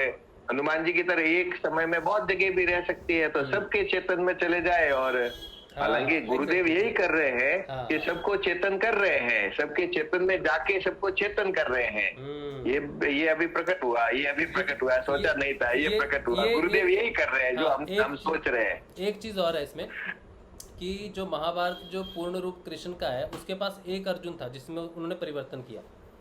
अब जो कल्कि है, कल्कि और कृष्ण में क्या भेद है कि कृष्ण के पास एक अर्जुन था, कल्कि के पास पूरा संसार ही अर्जुन है, क्योंकि उन्होंने जो परिवर्तन दिया अर्जुन में वो स्थूल भूत से दिया, बाहर से, ठीक है, उनको बताया। कल्कि वही परिवर्तन अंदर से कर रहा, जो अभी आपने बात कही ना कि अंदर से वृत्तियां बदलेंगी, ठीक है। तो कल्कि का काम है गुरु रूप में वही परिवर्तन जो अर्जुन में दिया, स्थूल रूप से जो दर्शन वर्शन दिए, वो सूक्ष्म रूप से सारा परिवर्तन करना। तो एक तरह से हम सारे वही अर्जुन ही हैं जिनमें परिवर्तन हो रहा है पूर्ण रूप से। तो कल्कि का इसलिए विशेष महत्व है, कल्कि गुरु ही हो सकता है, क्योंकि ये अंदर का परिवर्तन बाहर से नहीं किया जा सकता। तो कृष्ण ने जो किया वो अपने कंट्रोल में रख के बाहर के परिवर्तन सारे किए, ठीक है। चेतना पूर्ण रूप से है और सरेआम कंट्रोल कर रही है महाभारत को, हाँ, मैजिक की तरह, कठपुतलियों की तरह। लेकिन अब वो बाहर से था, अब वही चेतना अगर अंदर आ जाए, वही कृष्ण अगर अंदर आ जाए, गुरु बन जाए, तो अंदर से वो सारा उस व्यक्ति के लिए वो सारा खत्म करेगा सारी चीज़ें। तो मेरे अंदर मेरी महाभारत है, अर्जुन के लिए महाभारत बाहर थी, मेरे लिए मेरे अंदर है, और उसके लिए कृष्ण बाहर थे, मेरे लिए अंदर है। और अंदर सिर्फ गुरु जा सकता है, सिर्फ गुरु ही अंदर बैठ के बदलाव कर सकता है। तो मेरा अर्जुन, मैं अगर अर्जुन हूँ तो मैं अंदर से हूँ, बाहर से नहीं हूँ। बाहर के क्रियाकलाप तो परिवर्तन है मेरा, लेकिन वो कृष्ण और वो अर्जुन वो अंदर है। मेरी आत्मा ही अर्जुन है और वो परमात्मा, वो गुरु, वो कृष्ण कल्कि बैठ गया। तो कल्कि का अवतार इंटरनल अवतार है, इंटरनल योगा जो करवाता है। तो कल्कि अंदर है, कभी बाहर प्रकट होने की कोई बात ही नहीं है कि कल्कि हमें बाहर घोड़े पे बैठ के दिखेगा, नहीं। वो गुरु बन के आएगा और उसका सही रूप जो है वो अंदर उदय होगा। कल्कि हृदय में ही उदय हो सकता है, बाहर कल्कि दिखाई देने का कोई मतलब नहीं बनता, क्योंकि अगर वो बाहर आया तो वो परिवर्तन वही करेगा जैसे कहा कि बाहर वाला तमस को काट दिया, लेकिन फिर उसका आखिरी अवतार होने का मतलब क्या है? वो चला जाएगा, तमस तो रहेगा ही, तमस तो कभी नहीं मरता बाहर से। तमस को जड़ खत्म करनी है तो आदमी के अंदर की जड़ खत्म करनी पड़ेगी। तो कल की जड़ खत्म करने आएगा तो बाहर नहीं बल्कि अंदर आना पड़ेगा उसको। मेरे लिए तमस तभी खत्म हो सकता है जब मेरे अंदर की जड़ खत्म हो। तो इसी तरह कल की हर किसी के अंदर जाना जरूरी है, कल की का उदय हर हृदय में होना जरूरी है। अब जिसके उदय में हो गया उसके लिए कल्कि का अवतार हो गया, जिसके हृदय में कल्कि नहीं आया, अभी तक उदय नहीं हुआ गुरु, उसके लिए अभी कल्कि का अवतार हुआ ही नहीं। तो लोग कहें कि 10 साल बाद आएगा या 1000 साल बाद कल्कि आएगा, तो ठीक है, उनके लिए तभी आएगा क्योंकि हृदय में उदय होना है उसका। जब जिसके हृदय में गुरु का उदय हो गया वो कल्कि आ गया। हाँ, तो यहाँ पर ये भी कह सकते हैं कि विवेकानंद जी ने जैसे कहा था कि मेरे जैसे 100 चाहिए, हाँ। तो गुरुदेव उनकी भी उस चेतना की भी इच्छा पूरी हो रही है, वर्तमान समय में होने की स्थितियां बन रही है। बिल्कुल, बिल्कुल। ये भी कह सकते हैं। और यहाँ पर ये बात भी अगर हम समझे कि कम चेतन पुरुष कम परिवर्तन ला सकते हैं और ज्यादा चेतन पुरुष ज्यादा परिवर्तन ला सकते हैं, इसलिए गुरुदेव सबको चेतन करना चाहते हैं। नहीं तो वो मैजिक करके पाप का नाश ऐसे ही कर देते हैं। ऐसे कृष्ण भगवान महाभारत की रचना करने की क्या जरूरत थी? चक्र चला के उनको दुष्टों को नष्ट कर देते और राज्य दे देते, लेकिन पूरा डायग्राम बना के और पूरा युद्ध करवा के और उसमें भी उनको लास्ट समय अंतिम समय तक चांस देके सुधरने के चांस देकर ये सारा किया। तो उसी प्रकार से गुरुदेव भी एक बार कह रहे हैं कि भाई आप मेरे अखबार बनो, यंत्र बनो। यह मतलब कि गुरुदेव ये चाहते हैं कि हर व्यक्ति तक एक बार ये मौका मिल जाए सबको कि भाई या तो इस पलड़े में रहना है या इस पलड़े में रहना है, 2 भाग में रह सकते हैं, तीसरा कोई भाग नहीं होगा। या तो आप सत्य के साथ है या सत्य के साथ नहीं है, या तो आप नाम जब ध्यान करोगे या नहीं करोगे, तीसरा कोई रास्ता नहीं होगा। तो इस स्थिति में यानी ज्यादा चेतन होने पर ही पृथ्वी पर परिवर्तन आ सकता है। ज्यादा आत्माएं पुनः चेतन होती है, जागृत होती है, तभी जाके ये परिवर्तन हो सकता है। तो गुरुदेव यही कर रहे हैं, इसलिए चाहते हैं कि हम उस लोक में जाए। एक प्रकार से जो आपने केवल्य पद की बात कही, तो ज्यादा साधक केवल्य पद में जाएंगे तो इस पृथ्वी पर शांति की स्थापना हो सकती है। हाँ, बिल्कुल ऐसा इसको हम समझ सकते हैं। हाँ, तभी शांति की स्थापना होगी। बिल्कुल सही बात है, बिल्कुल सही बात है, बिल्कुल। चलिए मैं YouTube पे एक आधा प्रश्न लेता हूँ। आज तो लंबा हो गया सेशन अपना, फिर भी मैं फटाफट ले लेता हूँ प्रश्न, अगर कुछ हम कर सकते हैं उसके बारे में। ऊपर से देखते हैं, अगर लंबा हुआ प्रश्न तो फिर कल लेंगे उसको, अगर छोटा मोटा हुआ तो अभी उसका बात कर लेंगे। आप सबको जय श्री गुरुदेव। सोनू नागर पूछ रहे हैं कुंडलिनी जागरण के लक्षण क्या होते हैं? ये तो आपको बैठना पड़ेगा सोनू, कभी इसके बारे में बात करेंगे, ठीक है। ये बात मैं ध्यान में रखूँगा। आपने पहले भी क्वेश्चन पूछा था, तो ठीक है, इसकी बात हम करेंगे, ठीक है। संदीप भाटी कह रहे काजलवास धाम में समाधि जो पास में आ रही है वह कौन सी है? ऐसा कहते हैं कि जब दोनों समाधि मिल जाएंगी तब प्रलय आ जाएगा। इसके बारे में मेरी कोई भी मुझे कुछ भी स्पष्टीकरण नहीं है, और ना ही मुझे इसका विज्ञान मालूम है, और मुझे इसके बारे में मैंने सुना, मैंने भी सुनी है ये चीज़, लेकिन मुझे नहीं पता इसके बारे में। मैं बताऊं? हाँ जी, बताइए नारायण भाई। अपन ने जो बीच में जो है ना धुंधला धोरमनाथ जी की समाधि, जो एक बाण पर 2 शिवलिंग है, पास में, देखिए वो ये 2 जगह वहाँ पे 2 समाधियां पास में है। एक तो मध्य में सबसे ऊंची समाधि है, वो दोनों पास में, मतलब एक समाधि में एक शिवलिंग होता है। वहाँ पर एक समाधि में 2 शिवलिंग है, यानी गुरु शिष्य ने दोनों साथ में समाधि ली। और एक हम राइट साइड की तरफ देखते हैं, वहाँ पर भी एक समाधि पर 2 शिवलिंग है, तो वो तो दूसरे हैं। और जो बात कर रहे हैं कि पास में आ रही है, जो धुंधला धोरमनाथ जी की मध्य वाली सबसे ऊंची हाइट वाली समाधि है, वो बताते, वहां के पुजारी जी बता रहे थे कि ये समाधियां आपस में पास में आ रही है, और जब ये पूर्ण रूप से पास में आ जाएगी तब के ये कुछ होगा, ऐसा युद्ध कह दो या पृथ्वी का विनाश हो जाएगा, या ऐसा कुछ बता रहे थे। अच्छा ठीक है, नेक्स्ट टाइम हम काजलवास जाएंगे तो हम थोड़ी सी इस पे रिसर्च करेंगे और जाके। ठीक है, चलो। अच्छा, उसके बाद शिव कुमार गौड़ गुरु भाई कह रहे हैं कि गुरु Siyag Siddha Yoga daily we are doing space on Twitter at Karnika doctor, all are cordially invited, time 9:30 PM to 11:30 PM, please come and join. तो इस ट्विटर पे कुछ किया जा रहा है, आप ट्विटर पे ज़रूर इनको ज्वाइन करें और साथ ज़रूर दें गुरु भाइयों का। अच्छा, मेरे को जब मिलेगा कुछ ऐसा मौका तो मैं भी ज़रूर ज्वाइन करूँगा। चलिए, तो आज के लिए इतना ही। कल सुबह के नियमित ध्यान में मिलेंगे सुबह 6:30 बजे। जय श्री गुरुदेव, जय श्री राधा।